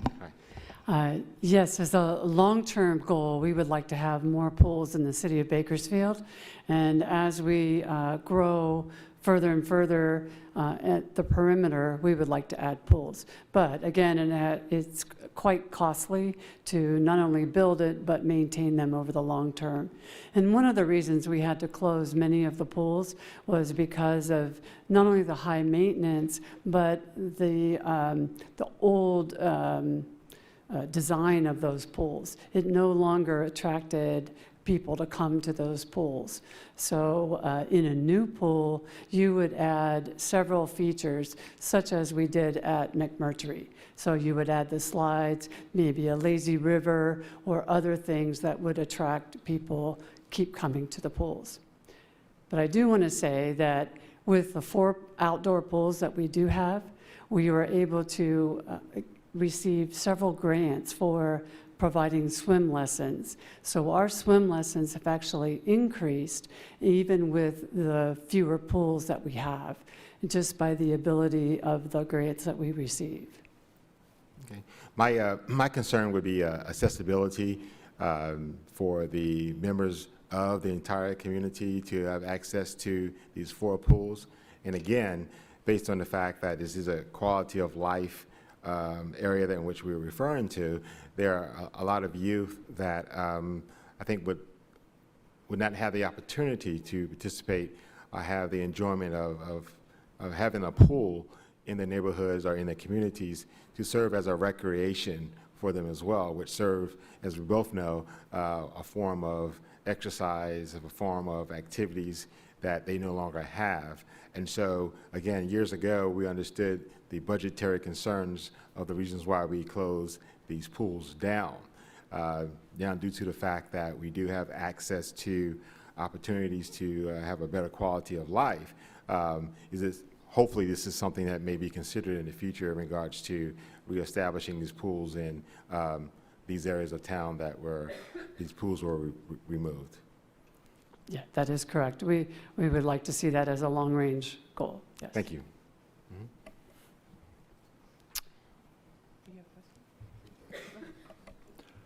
I have a quick question regarding the citywide beautification efforts, $1.4 million focusing on major entry points and first impression areas and corridors. Are we primarily talking about trees, bushes, and flowers? I don't think that we're talking as much about trees, bushes, and flowers. I think there was an opportunity in this year's budget to do some landscaping where there was some changes from the past, but this is more about hard infrastructure improvements as to entryways. It could also be to some of our medians, thoroughfares, and depending on how these allocations are made, potentially even to some of the parks that we didn't make on the list. So these are looking to be more hard infrastructure improvements. Mr. Hewitt, if you could just give me one more moment. I'm going to ask Mr. Lane to come up since we're talking about parks. Okay, if you guys don't mind, to try to keep it under the 2 minutes, under the... I prefer not, only because we're going way over today. Just so you know, Mr. Lane, each of the council members did receive your email and all of your photos in advance. Okay, this is for...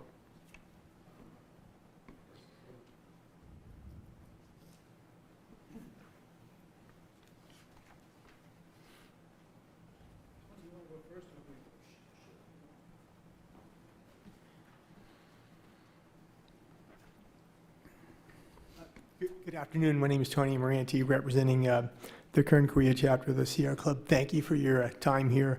I'll be brief.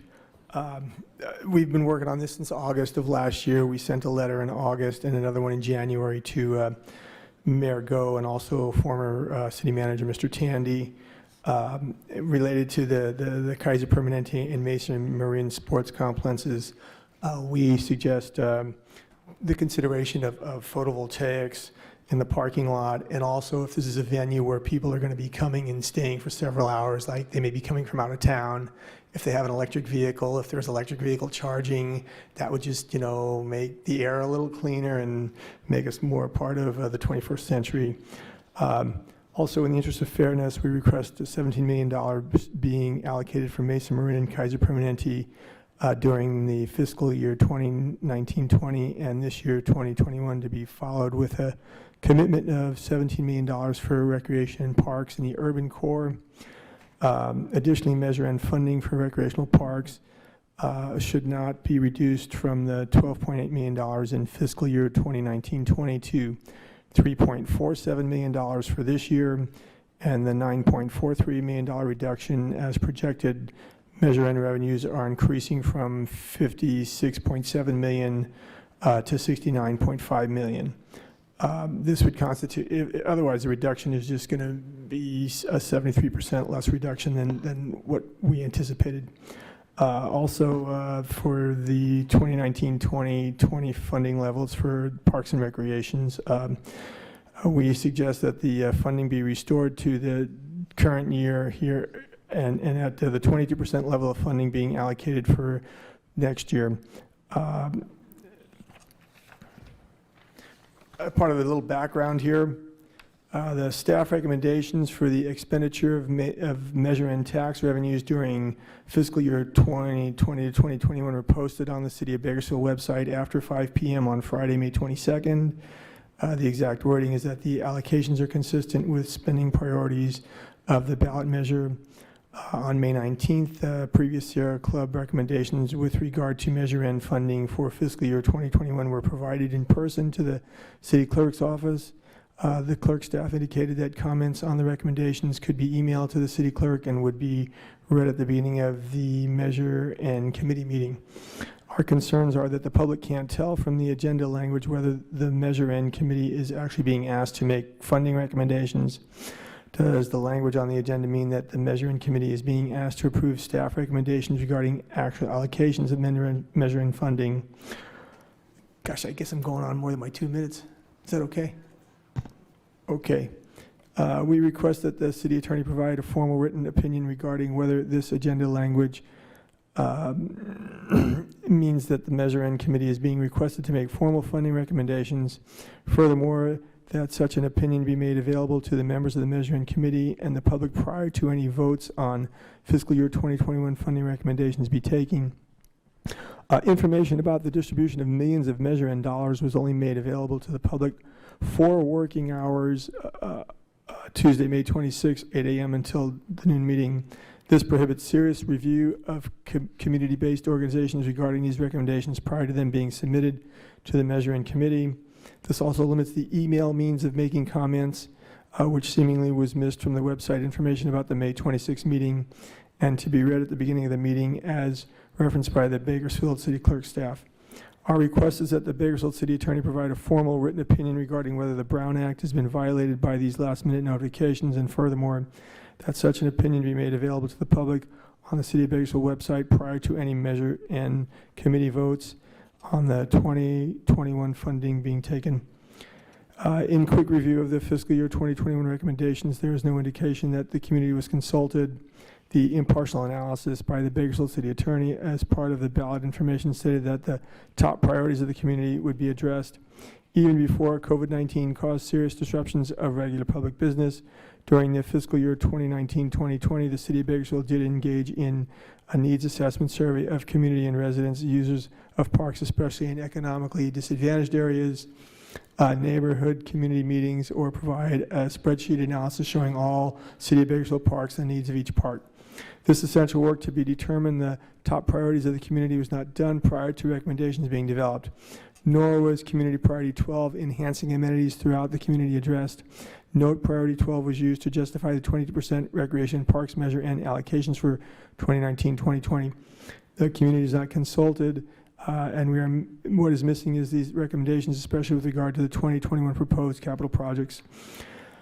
Previous staff references to the Recreation and Parks Master Plan, that's of 2008, letter from Mr. Tandy, as a rationale for the expenditure of Measure N funding do not address the current need for top priorities of the community after the passage of Measure N.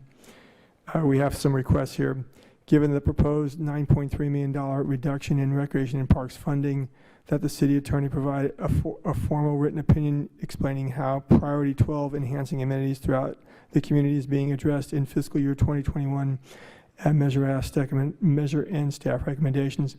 That legal opinions be made available to the Measure N committee and the public prior to any votes on 2021 funding. City staff, in conjunction with the members of the City Council, hold open meetings where it's practical so that everybody in the community could have input.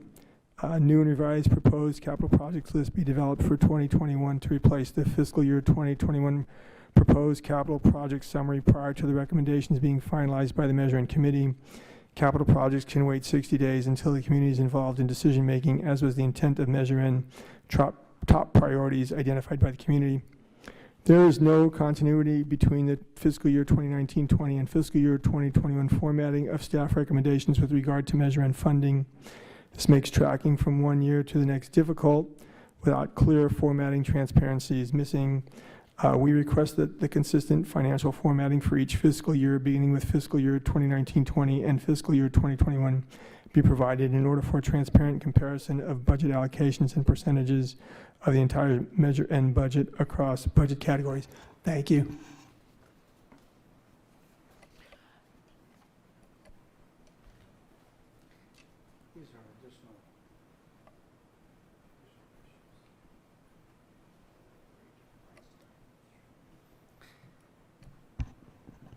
Thank you, Mr. Amarante. I was at Park last night with my son and 9-year-old granddaughter, and we played Frisbee. And we had a good time. We social distance. Parks are important in this community.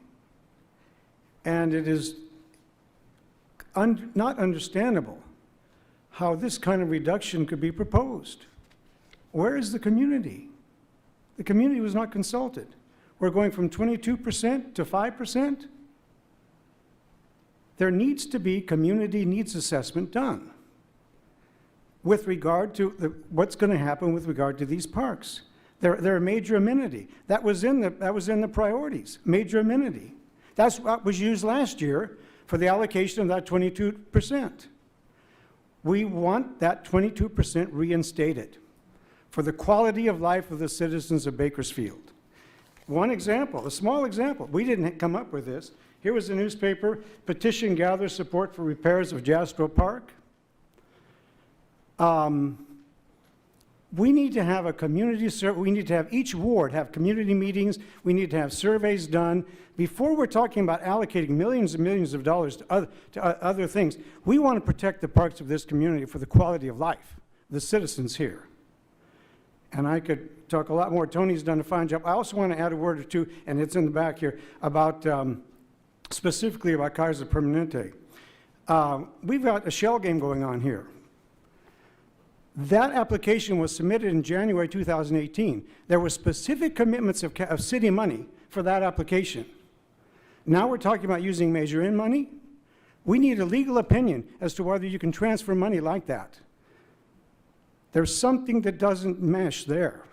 And that needs to be done before we continue work on that project. Also, take a look at the percentage. Something like 90% of the funding is supposed to be going to that one park. What happened to the rest of the city? It's missing. These are major concerns. I appreciate the parks. This community appreciates the parks. But we need to have serious community dialogue about the future of the parks, and it needs to involve the citizens. Thank you very much. All right, so let's resume. Thank you both for being patient enough to wait for the quality of life section.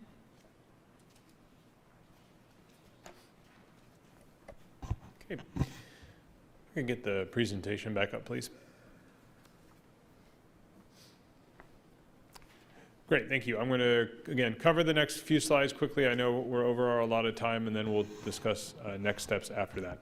So quickly, at the Mechanics Bank Arena Theater and Convention Center, we're requesting 2 projects be kind of on the primary side of things, and then 2 projects on the contingency side of things. And again, this facility is the largest convention and entertainment facility in the region. We have several large events going through that each and every year, most years, with significant economic impact to the community. So we've got 2 very targeted investments for you to consider. One is an upgrade to the Convention Center Trade Show power system at a cost of about $230,000. We're dealing with very aged equipment to essentially provide power to vendors and trade show exhibitors, and this would go significantly a long way to improving that infrastructure. And then there's some small rigging safety upgrades at a cost of about $35,000, and those are for crews, safety improvements in the rigging system for crews that are providing the services to put on the shows at the facility. There's a couple of other contingent projects, again, a small one at the box office to upgrade some equipment there, and then on the back of the house, some loading dock security gates to assist in creating a more secure environment, again, for those that are utilizing the backloading dock, mainly shows and the like. Just a couple other items I want to mention briefly. A couple of programs that the city is looking to invest in next year through PSVS related to the effectiveness and the efficiency of the organization. One is a risk assessment, and I will allow momentarily Mr. Clegg to expand upon that. The legislative advocacy side of things, a council priority moving into next year, is looking at ways for the city to be more involved at the state and federal level as it relates to legislative advocacy. This would be done, one, through the addition, utilizing of an outside firm, as well as adding a staff member. We are prorating that for about 6 months moving into the next fiscal year to track this type of work and this through this contract at the state and the federal level, with the intent in part of getting more funding for the city of Bakersfield through various areas, as well as being on the forefront of discussions that are currently happening, again, at the state and federal level that impact what we do here at the city of Bakersfield. Long-range financial planning is another common type of activity you're seeing in municipalities across the state and the country.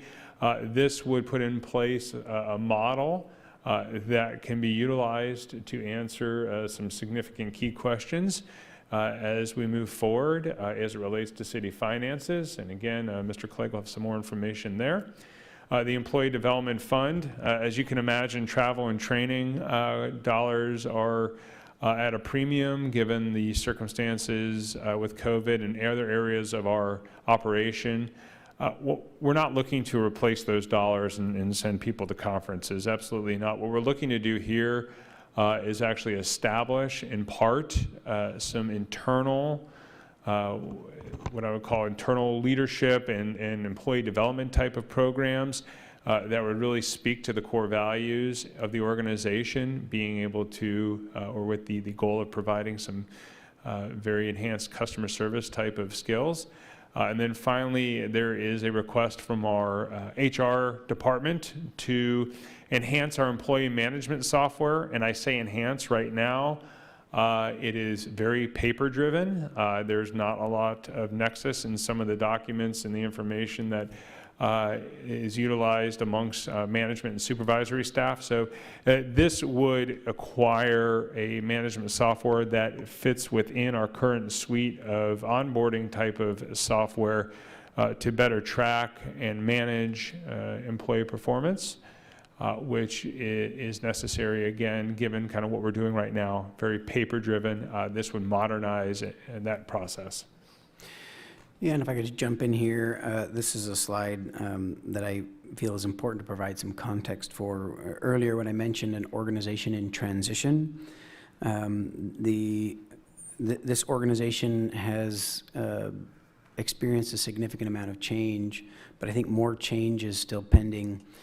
My assessment of this organization is that there's a lot of opportunities to modernize in certain areas. There's opportunities to gain greater efficiencies. There's opportunities to help the workforce professionalize. And that has to do a lot with best practices that are out there from other communities, participating in national associations and professional associations to a higher degree, and looking for increasing efficiencies. I think that the city of Bakersfield has learned a lot about how to work lean, but not just leaner. We need to work smarter. We need to work faster. We need to work, better. And so what this, slide represents largely is not just quality of life, but I would also say good governance, and it leads to fiscal sustainability. It's giving ourselves additional tools to help know where we need to make bigger investments and bigger changes. This risk assessment, this is typical for most cities to have an audit firm come in and look at 15 to 17 different categories, and they'll tell you these are areas where you're a little bit soft, these are areas where you're doing pretty well, And these are some tools that, best practices that most cities would have in place, and that will lead to a start of an efficiency program that I'd like to begin at the city. Same with our long-range financial planning tool that allows us to have better analysis, better planning around our finances. The Employee Development Fund, I would kind of talked about that. Chris mentioned it as a training program. It's almost like a city university, because we're not going to be sending our employees to conferences and trainings in this coming year with COVID. We want to create an internal capacity to work on leadership and management skill sets that are really important in a professional modern organization. And then also on legislative advocacy, we need to raise our game in many areas in the city of Bakersfield, and this is one way to start playing at a level for one of the 10 biggest cities in the state to have a different say in the game, and that typically turns into large dollar amounts. When we're receiving millions and millions of dollars of homelessness monies from the state, it's because of advocacy efforts. And so this slide these are actually some fairly modest investments that would then help us know where we need to continue to make more investments around getting better, faster, smarter, so that these Measure N dollars go farther for the next 10 years.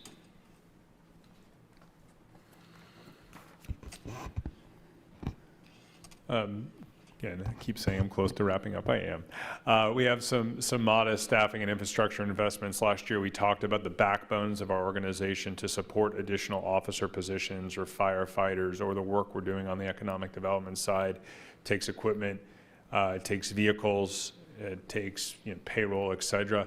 So this is a list, and there's some additional detail in your packet, but this is a summary list of various positions that we're looking to add as part of that support role. You'll notice we have two that are asterisked, Assistant Public Works Director and an analyst position within the Public Works Department. Those two positions in this scenario would be partially funded by PSVS, meaning Public Works is involved in has several different funding sources throughout its operation, and we generally will split salaries and benefits and other costs proportionately based upon the activity level of the employee. This would go a long way, in part to Mr. Rowland and some others' comments about oversight of PSVS capital projects and making sure that we are moving as quickly and efficiently as we possibly can in those areas. So again, happy to answer any specific question about any one position. The TS positions, again, are the backbone in terms of computer and technology. I remember we shared with you what the equipment is deployed with one officer. So we multiply that by the proposal before you today. Similarly, the vehicles that are being added, it's necessary, obviously, to make sure those are in good working condition. I'm not going to go line item by line item. It's in your packet here, but these are the vehicles and equipment that are proposed to being added. The majority are related to positions that are being requested. PD, Fire, Development Services as it relates to the Rapid Response Team, Recreation and Parks for the Rapid Response Team, and then the Public Works Department. There is one craft worker position for facility maintenance that's being proposed, and there is a vehicle in there for that individual. There's also a grapple truck and a scissor lift, and if you have questions on that, Mr. Fiddler can come up and talk to you, but these are important pieces of equipment that will help us maintain and repair facilities such as the Bakersfield Homeless Navigation Center and the Police Academy facility. So we felt it was reasonable to include those in this proposal. This focuses on the ongoing operating summary for Phase 2. So you can see Phase 1 next year, what was recommended or what was discussed by the committee last year. We anticipate that those ongoing operating costs to be around $21 million next year. Looking at Phase 2, what's before you today in total, operating, not capital, just operating, about $16.6 million, totaling about $37.6 million next fiscal. That's the ongoing cost component of the program, with the capital, again, being, I believe, about $18 million plus the contingency amount and then the equipment purchase. So that balances out the $69 million in revenue we talked about.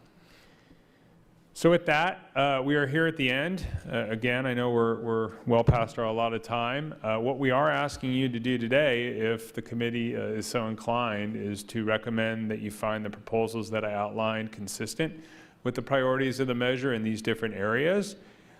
We are going to be collecting your feedback and recommendations and providing those to the City Council. Again, as I mentioned, we're on a much different budget timeline and track than we normally are. We're actually kicking off our budget process with the City Council tomorrow evening. So at a point in time, we're going to have a couple of different workshops with them. We will be compiling, collecting this information that we get from you today and providing it to them. We're hoping, I think, to do that.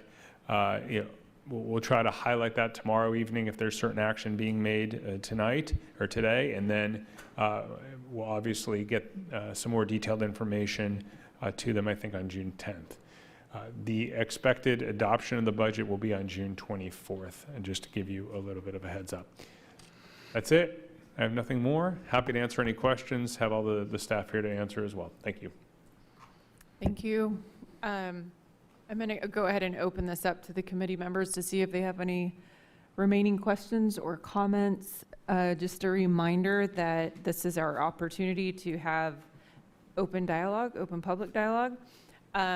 Is there any questions right off the bat now that Mr. Hewitt's still at the podium? Many questions or zero questions? No one We wants? have some. Go ahead, Mr. Louie. Thank you.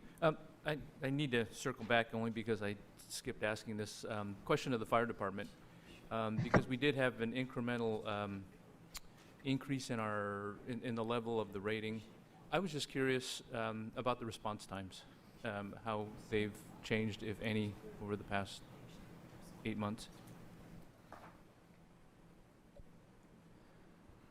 Madam Chair, Committee, just to address that, we have the rescue squads that you see that are being presented this time around.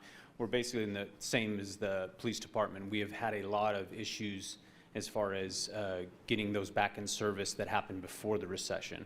So our response times, as we continue with our data and bringing that in, we're analyzing that by stating that with these rescue squads, we know that for sure we'll be up to snuff, as be able to, our response times will get improved and improved beyond that, because beyond 2007, we had approximately 211 employees as far as firefighters, and we have 210 as of phase 1. So we see a lot of our programs coming back up because of the restoral process that we went through phase 1.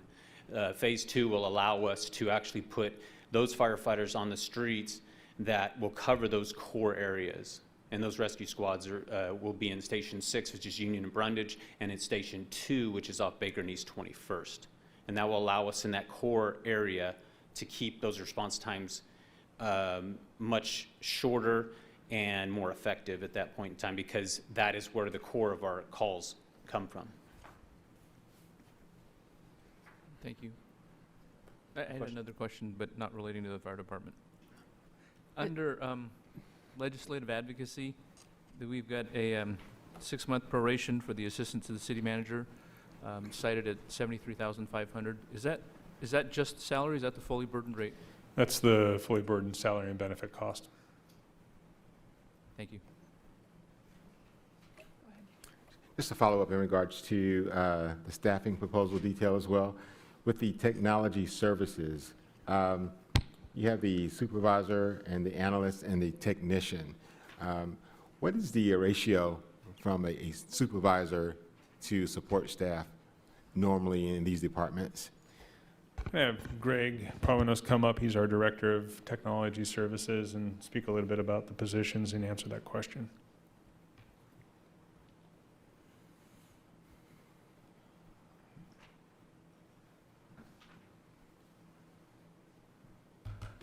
Good afternoon, committee. To answer your question, the ratio to supervisors to support staff is on average a supervisor to about 16 personnel. These 2 positions that are being requested are specialist positions.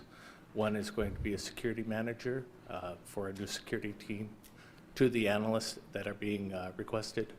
We'll be reporting to that security manager. The second supervisor position is for a public safety liaison.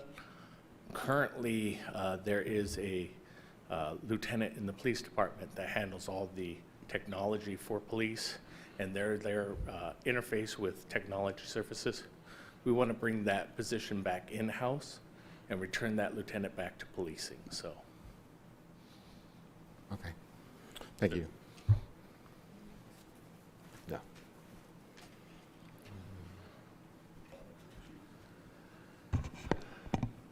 I have a question or comment to the chief of police.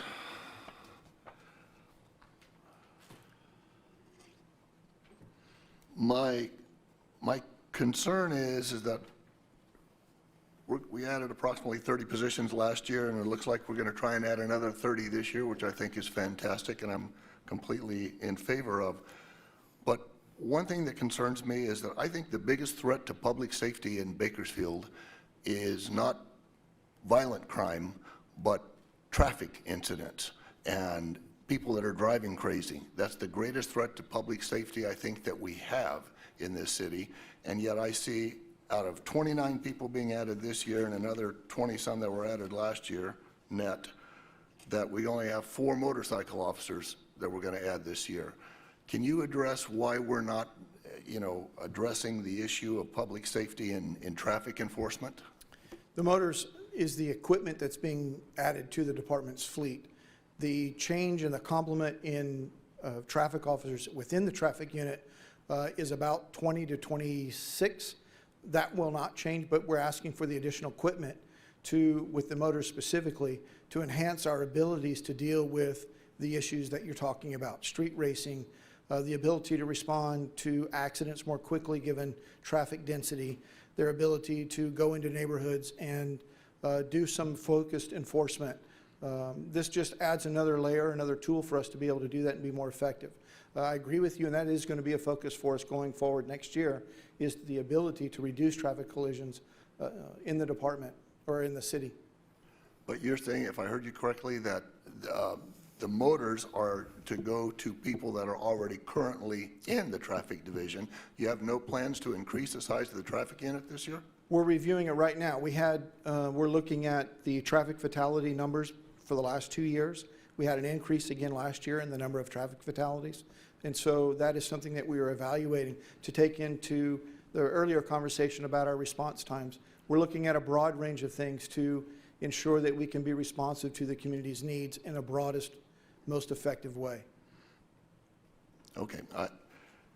It's just that as a normal person that goes to work every day in this city, I can tell you that driving down Gosford, driving down Buena Vista, driving down Old River Road, as you can tell, I live in the southwest part of town, I get blown off the street every day by people doing 70 miles an hour on those streets. And it's been ages since I've ever seen anybody shoot radar in this town. And I want those days to come back. I was around on the police department in the days when we had 40 motorcycle officers and we shot radar every day, and that saves lives. And so it's not as sexy as a shot spotter program or gang units and special enforcement units, but it does save lives. And so that's something that I'd like to see a focus on, and I'm going to be advocating that to the city council, to be quite honest. And I agree with you, and we're looking to be able to restore that. Thank you. Thank you, Mr. Rowland. Mr. Tobias, any questions, comments from you? And then we'll take it to our committee members on the phone. I have a question for City Attorney. Is there any concerns with the Brown Act that was brought up by the public, or are we okay to take action today? Committee member Tobias and members of the committee, I've looked at the agenda, and on this particular item, it clearly says what staff is recommending that the committee take a vote on it, so I don't see any problem with it.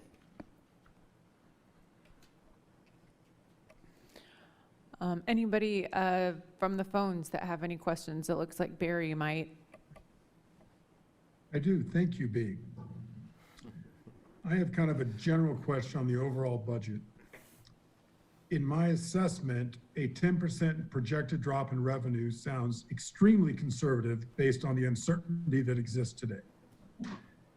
And making decisions today on funding where we don't have a good feel for revenue stability seems to be dangerous.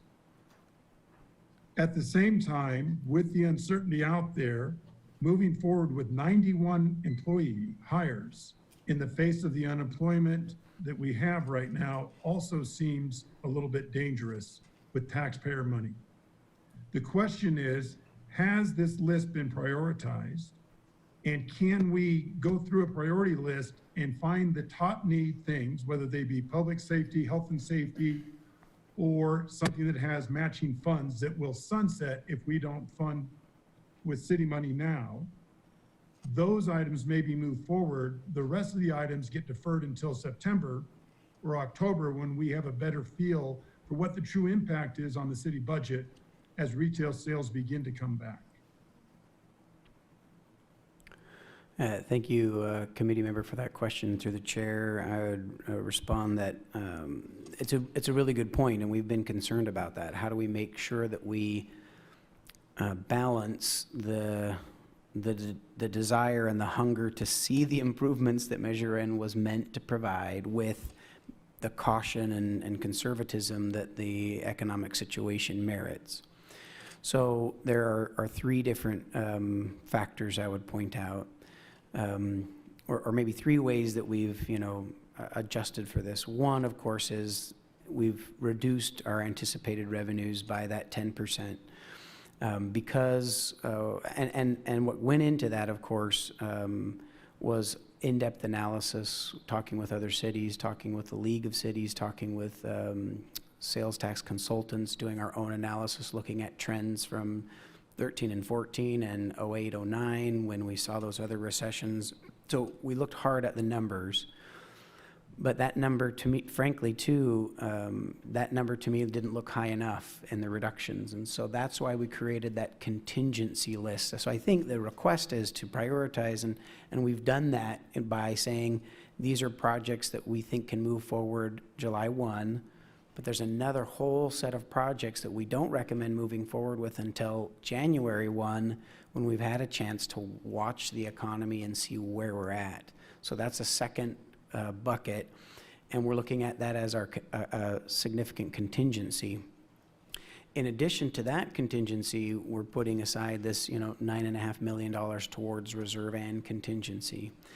And so there's really the capital projects that we don't move forward on, we are deeming those as less of a priority that we think we can wait on for 6 months.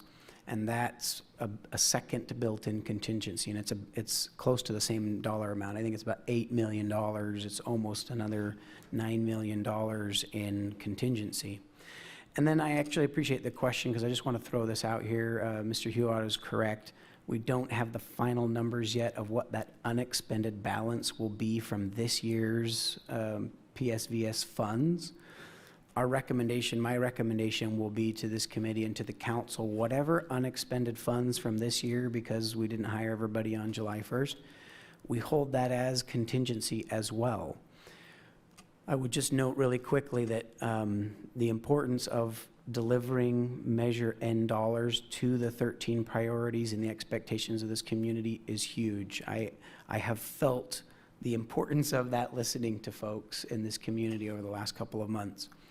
On our general fund side, it's actually much more challenging, our budget situation, because those dollars were fully programmed, whereas on the PSVS side, they were not. The city has gone through significant savings measures on the general fund side, much more than the PSVS side, because we've had to reduce to meet what our anticipated revenues are going to be. Part of that process is looking at some of those stimulus dollars that we're going to be able to reimburse some of our activities for in this current year.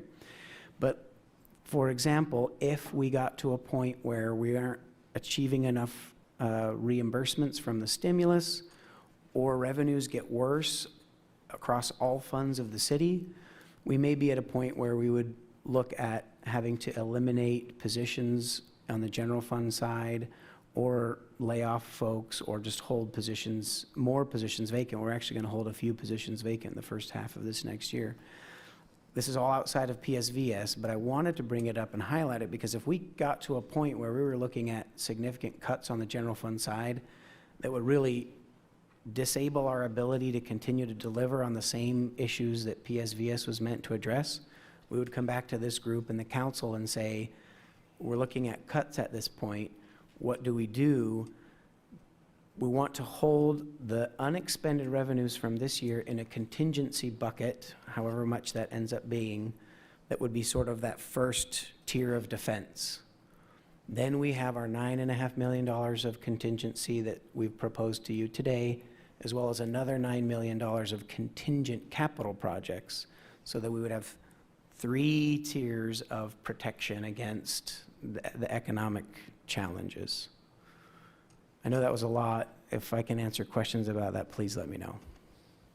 One clarification, if I could, the $9.5 million is really the reserve fund to get that back up to an acceptable level to where we're on a kind of with our peer cities, at a level with our peer cities, because our reserves had gotten so low, basically we had no operating ability if our revenues were interrupted. Is that really a reserve for this current situation, or is that a replenishment reserve that really shouldn't be touched and shouldn't be looked at? I mean, I love the unexpended funds from last year. That is the first line of defense. The contingency is a good program. I don't look at the 9.5 as a contingency. I look at that as replenishing a reserve that we needed to have replenished. That should not be something that we're planning, I don't think, for this current situation. Whereas if we were to reduce our projections and look at a more possible realistic formula like 20, 25, 30% of the revenue, and then start to make our decisions based on that. I just see a 90% revenue as just a recipe for disaster. I just think we're kidding ourselves. And Chris pointed this out in his presentation, but I don't know that we've really looked at it, which is the oil punch that we're going to get. We've seen what happens, like you articulated, in 2013 and 14, and it's going to happen again. The oil people think it could be worse than 2013, 14, but yet we're looking at 90%. I just think that's very optimistic, and we ought to be very cautious, particularly about taking on fixed costs. Anything that's fixed costs, whether it be an employee or something which is fixed that continues, we should be very careful about in this uncertain environment where we don't have a good handle on what our income is going to be. And one final thought, what percentage of the money are we committing to today that we don't yet have in the bank? So committee member, could you, when you say what are we committing to today that we don't have, can you clarify what that means? Sure. Committee member Rowland brought up at our last meeting what I thought was an excellent point. He asked, or he cautioned about us spending money or committing funds for money that had not yet been collected. And I think one of the things that we should, I think in this environment, that was back in December. Today, that's even a more sensitive topic, that we really look at, if we're committing to something today, do we have the money collected through Measure N to actually pay for it? Or are we doing it based on projected funds, which we don't know yet if they will come in, and we don't know at what level. Thank you for that clarification, committee member, and to answer some of your questions through the chair. You are correct that the majority of the 9.5 is intended to be a allocation towards reserves. I'll let Mr. Hewitt walk through some of the specific details of that. There's actually a small portion of that that could be considered contingency, but the portion of funds that is for working cash reserves to meet that goal, that is intended to be for reserves. You're right, and I agree with you. We don't want to treat that as an initial line of defense. I think if we got into really tough times, that's what reserves are for. But those are to put those reserves away for a future day. I think to the point about, 20, 30%, if you look at each of the different buckets that we're building in with the contingent capital projects as well as these unexpended collected revenues, we're going to be in the 20 to 30% range of contingent funds. So I agree with that level of precaution, and I think that's where we're going to be based on our estimates of these contingent projects as well as the unexpended revenues that we can hold in contingency beyond what we've already reduced our budget. So I think we will get to that point.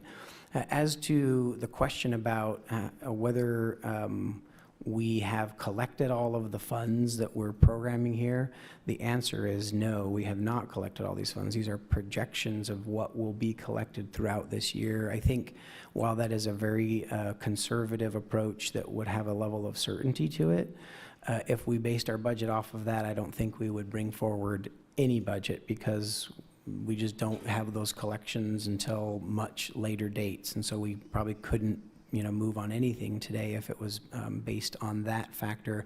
But I'll pause there and let Chris speak to that point of, when we collect revenues as well as the contingency versus reserve dollars. Yeah, if I could quickly, what we look at, and Mr. McKeegan can come back up here and supplement my comments as well, comprehensive modeling and analysis in terms of what our projected revenues are going to be for the next fiscal year. And as we talked about, we went back and looked at both the energy downturn of 14, 15, 16. We also looked at our recession modeling in terms of the one-year loss in sales tax that the city saw in 08, 09. And I actually believe what we're projecting here is slightly greater than that, if I'm not mistaken, in terms of a year-over-year loss. So we're already discounting our revenues next year more so than what we actually saw in the Great Recession when the city was hit pretty hard. In addition to that, there actually has been some positive, and some will view it as positive, we do, on the other side of the ledger, meaning there was a Supreme Court decision about a couple years ago that essentially requires sales tax to be collected on most out-of-state purchases and other transactions that occur where there's a nexus of business in the state of California. It's called the Wayfair decision. And so while that's not the end-all, be-all here, it provides, we're anticipating, and our consultants are anticipating, a very slight offset to some of the downturn we're likely going to experience. In relationship to the reserve plan, I believe next year's allocation calls for about $8 million to meet our targets that Mr. Hibbard was talking about. But if you recall, each year, or at least last year, what we did is we made an initial allocation, and then we were going to come back later in the year like we did and add more to it if the circumstances seem fit. And I think that was the intent this year. The intent is to fully fund that reserve plan as per the council's resolution. But all things being equal here, we were likely going to hold a portion of that back as contingency, as Mr. Clegg mentioned, and then again, look at where we sit in about 6 months after the start of the fiscal year, making sure we're on track, and then we have those various pots that we can pull from if necessary, I think with the reserve being the final one. So I hope that provides a little bit more insight in part of how we modeled our revenue for PSVS next year. We essentially took the worst case scenario, more than the worst case scenario that we saw in the Great Recession, built our revenue model for next year on that, and then built in these contingencies. Great, thank you for the clarification, Chris. Thank you, Barry. We did have one public comment come in, and I'm going to ask Mr. Turnipseed to come up to the podium for that. But before I hand over the mic to him, I just wanted to remind the committee, of our role here is those 13 community priorities to make sure that every line item, as we look at them after we decide how we're going to divvy this up today, it was our role to make sure that each of these line items fell under the community priorities, the list of 13. That said, I just want to say thank you for this dialogue. I feel like this committee has gone above and beyond providing good questions and issues or topics that goes above and beyond just saying, yes, these are in accordance with the 13 priorities. And I'm just really thankful to be a part of this intelligent group and their time that is volunteered for the city that we love. And we want to make sure that the spending is also done diligently, and to say that at the end of all this that we felt like as community members we were good stewards of our recommendations. So as we go into voting line by line, let's just keep that in mind of our role. So with that, Mr. Turnipseed, all yours. Thank you, Madam Chairman and committee members. I'm Michael Turnipseed. I represent the Kern County Taxpayers Association, who supported Measure N, and I'll say without our support, they wouldn't have passed by 97 votes. I was thinking about what I was going to say today and about how serious this problem was. And one of the things I do every day is I spend a couple hours or more reading newspapers. And the New York Times answered my question, what I was going to say today. On the front page of what I gave you, a second outline paragraph, the economic collapse resulting from the current coronavirus pandemic dwarfs any problem any of the 4 previous governors ever had. Recall Governor Davis, which took place with all the governors getting together at the end of last month. There is no playbook. There is no precedent. You're talking going back to Pete Wilson, the electric collapse, earthquakes in San Francisco and Los Angeles, all the things that happened, the 2008 oil collapse, everything. This is all new, uncharted territory. And I think Barry Hibbard was absolutely correct. And I don't usually agree with the Sierra Club, and Mr. Hibbard was on this phone call with Mr. Clegg's predecessor. We were promised the community opportunities to make presentations and talk. There wasn't any last year. There haven't been any this year. This cake has already been baked. And when I continue to look at these community priorities, this was drafted and crafted by staff. The voters who voted in November of 18 had one priority: more cops on the street to protect its citizens. Amen. That was it. That's why, besides the financial difficulties that we were faced, more cops on the street were Kern Tax reason for supporting this, or we wouldn't have. But we were made promises, and I can tell you, they were not kept. So with one more saying, I talked to Mr. Clegg last week. We've been having weekly phone calls. And if you commit all your spending today, and even if you take 30% reserves, which you're not, there is going to be opportunities, I think, to address the real true priority of Measure N. Because everything I've read everywhere, there's only one city that has said they're not going to lay off anybody. Just one in the whole state of California. There are going to be public safety people, policemen, who are going to be laid off.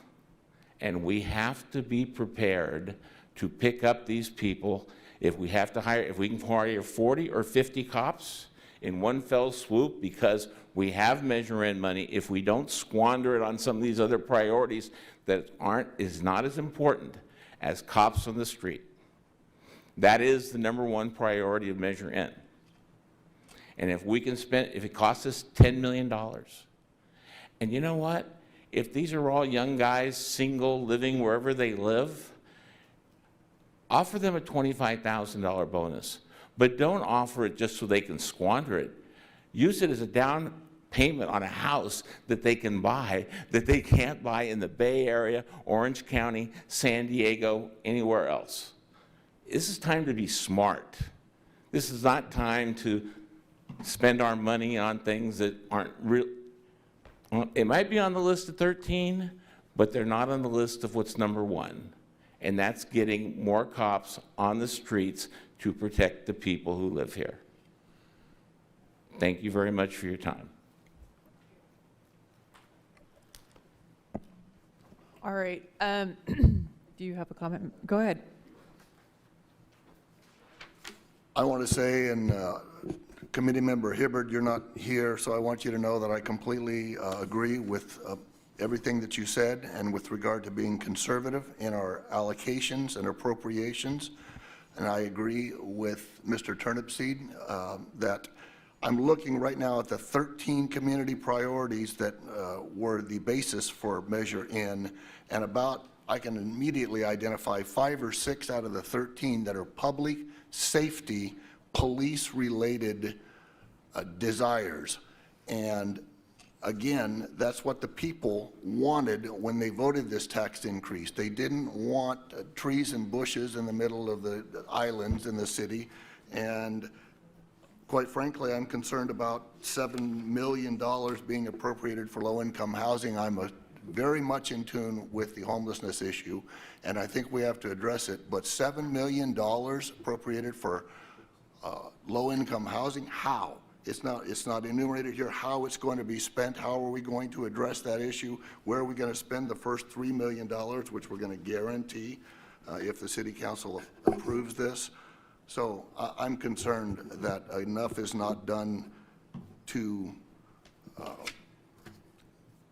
address the issue of police boots on the ground, and too much is being done to address some of the other issues. And you know, you could literally, and I agree with the chairwoman when she says that our role in this committee is simply to say yes or no whether these suggestions from staff meet one of the 13 priorities of Measure N.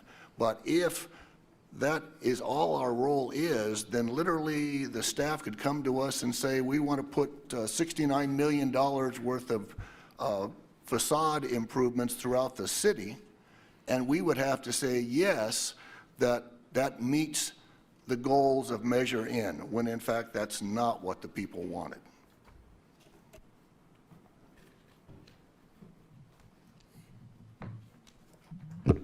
Question for staff. Realistically, what are we looking at here as far as a timeline and a schedule for this board to take action?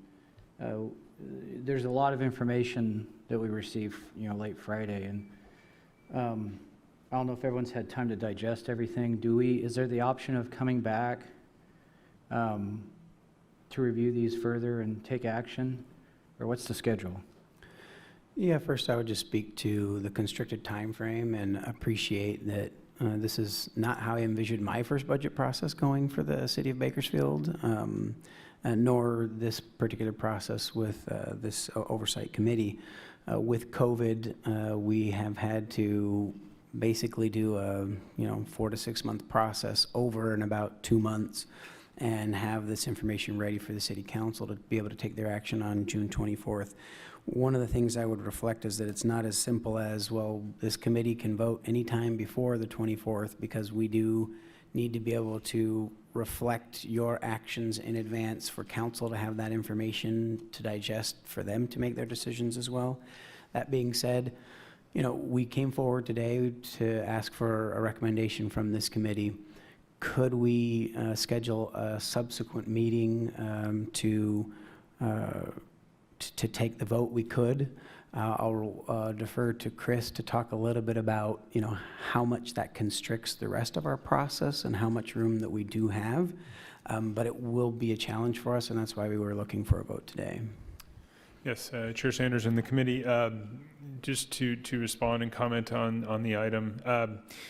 The feedback that this committee provides, in my mind, is very important and is included in normally what would be a very thick budget document that goes to our City Council, as well as summarized and provided to them directly through a presentation that our office makes when we're talking about PSVS to them. So it's not lost in the shuffle and it doesn't get pushed to page 452 of the budget document. So with all that being said, from a timeline standpoint, as I mentioned, we are going to the City Council tomorrow to kick off what is a very accelerated budget process.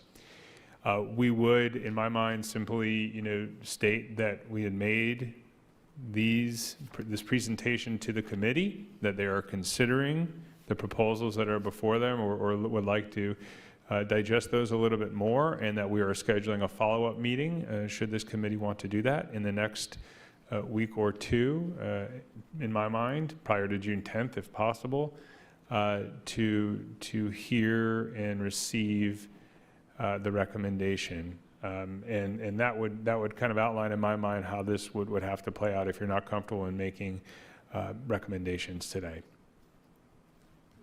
Is the city council aware of these recommendations that you're making to the Measure In committee? Sorry. Yes, they've received the same information as you have, just as they did last year.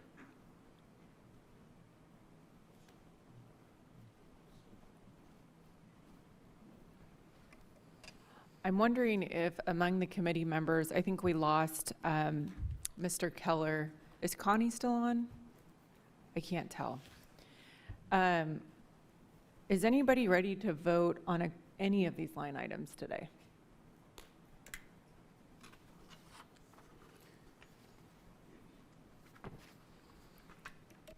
All right, it looks like we need more time. Unless Barry nodded yes, which I don't think he did. Okay, he's shaking his head no. I think for me, given just the past 9 weeks, I think me, as having my kids home from school, I'm on day 70. I count every single one of them. Times are so uncertain, and I would feel as, chair of this committee to recommend that we start voting today, given, all this information today. With each week, it's changing. Each week, we're getting ready to go back to business, and we're not. And we're getting ready to see the parks open up, but just not the jungle gyms. And everything is so uncertain right now. Like week by week, it's something different. I would not feel responsible if we were to say, yes, we recommend, spending for the Kaiser Permanente Park.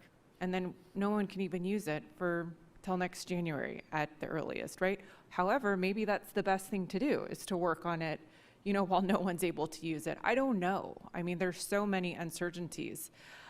So that's, I could go on and on about my opinions of things, but again, I don't know how incredibly valuable it is, like in this oversight committee. That said, I'm looking for dialogue on where you're at right now. I think we have to be sensitive to the timeline that the city council's under and the city staff is under in order to pass a budget.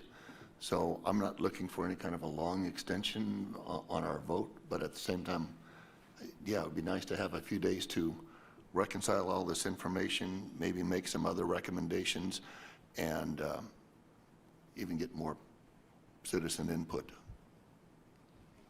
Chris, can you put up your cumulative slide again, please, that you had, there we go. Thank you.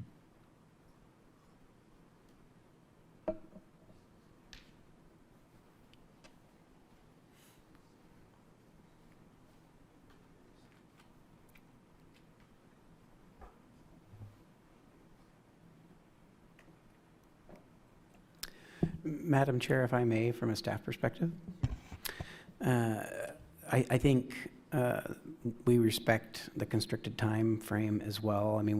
We've felt under the gun, and also, we're dealing with the same levels of uncertainty, but yet a need to bring forward a budget.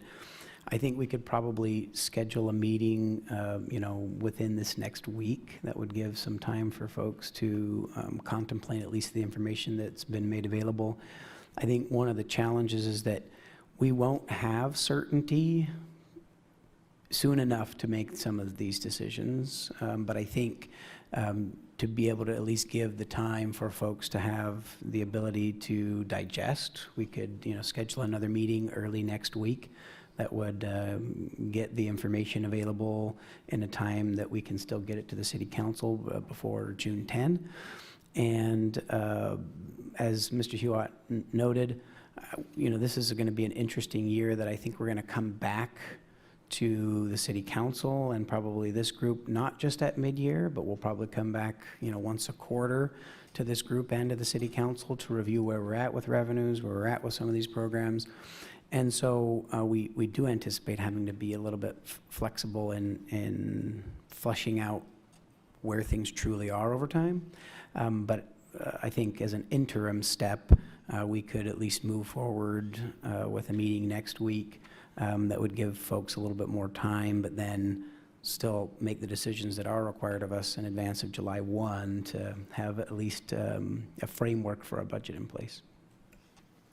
If I could, Madam Chair, to dovetail off of what Manager Clegg has indicated, I think if you wanted to simply continue this meeting for 1 week, same time, same place, same bat channel, that would make some sense to me, and not adjourn the meeting, just go ahead and continue it. So staff will go ahead and renotice it, but that'll save us a little bit of a step.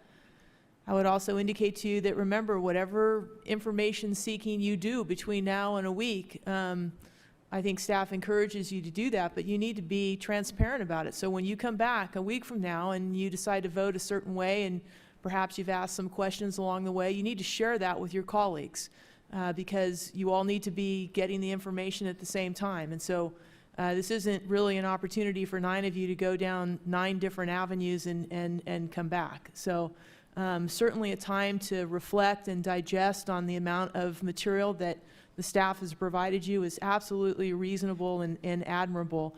But just kind of keep that in mind. And I'd really like all of you back at the same time, since you've all sat through this 3-hour presentation. And I know we have Committee Member Holt that is not with us today. Should he decide to participate a week from now, he will need to sit and listen to the presentation. I think it's being videotaped. He will need to do that in order to cast a vote.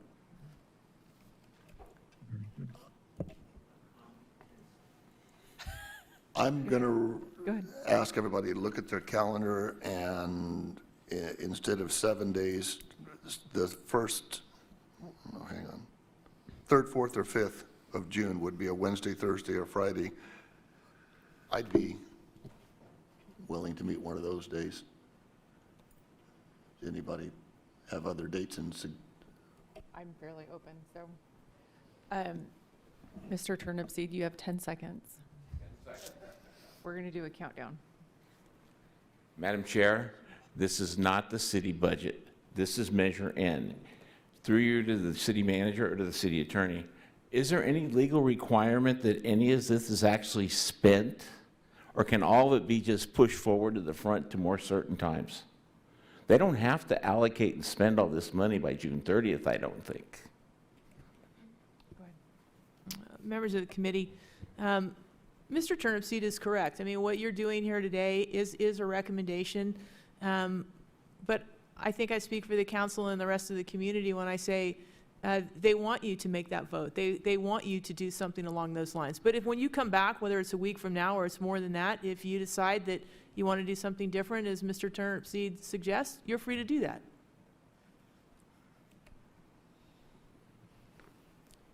If we are able to schedule something early part of next week, I do like the idea of doing that. I would not want to continue to delay getting the city the information so they can move forward with their budget process as well. And so Monday or Tuesday of next week would be great for me as well.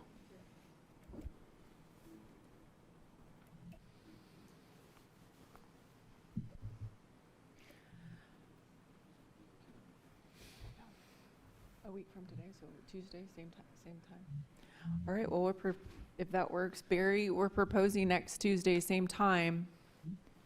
And I don't, I know it's almost 3 hours, but I don't feel like a minute was wasted. I mean, this was incredible dialogue. I want to also mention Mr. Louie. I appreciate how he goes back to our former meetings where we were, we were told response times would improve, right? Like, these are such good questions that we're holding our leaders accountable for. So definitely time well spent here today. So we're going to hope that the committee members can get next Tuesday at 12. Do we need to see if this is available? We can just assume that it is. I'm looking at my calendar, and I don't see any other council meetings or council committee meetings set for Tuesday, which is why I think that's a good date. There are latter in the week, to get back to committee member Rowland's comment. The clerk is here, so maybe she can give you comment as to whether the room is available, but I believe it is.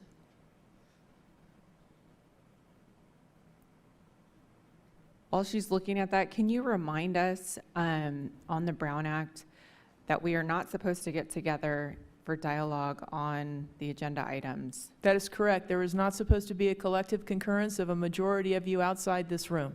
Okay. Outside of this meeting, that's correct. Okay. Madam Chair, I've checked and the room is available. So I'll just need a motion to continue to Tuesday, June 2nd. Madam Chair, I make a motion to continue this, is it continue? Is that what we're looking for? Continue this meeting to 12 o'clock noon on Tuesday, January 2nd. I second that motion. Let's not wait till January. Let's go with June. Oh, I'm sorry. Yeah, June 2nd. Tuesday, June 2nd. My apologies. I'll second that motion. Perfect.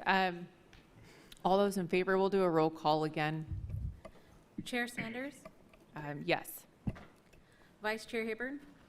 Yes. Committee members Andreessen? Yes. Holt? Keller? Louis? Yes. Prince? Yes. Rowland? Yes. And Tobias? Yes. Motion is approved. All right, thank you, everybody. Go ahead. No need to adjourn. Okay.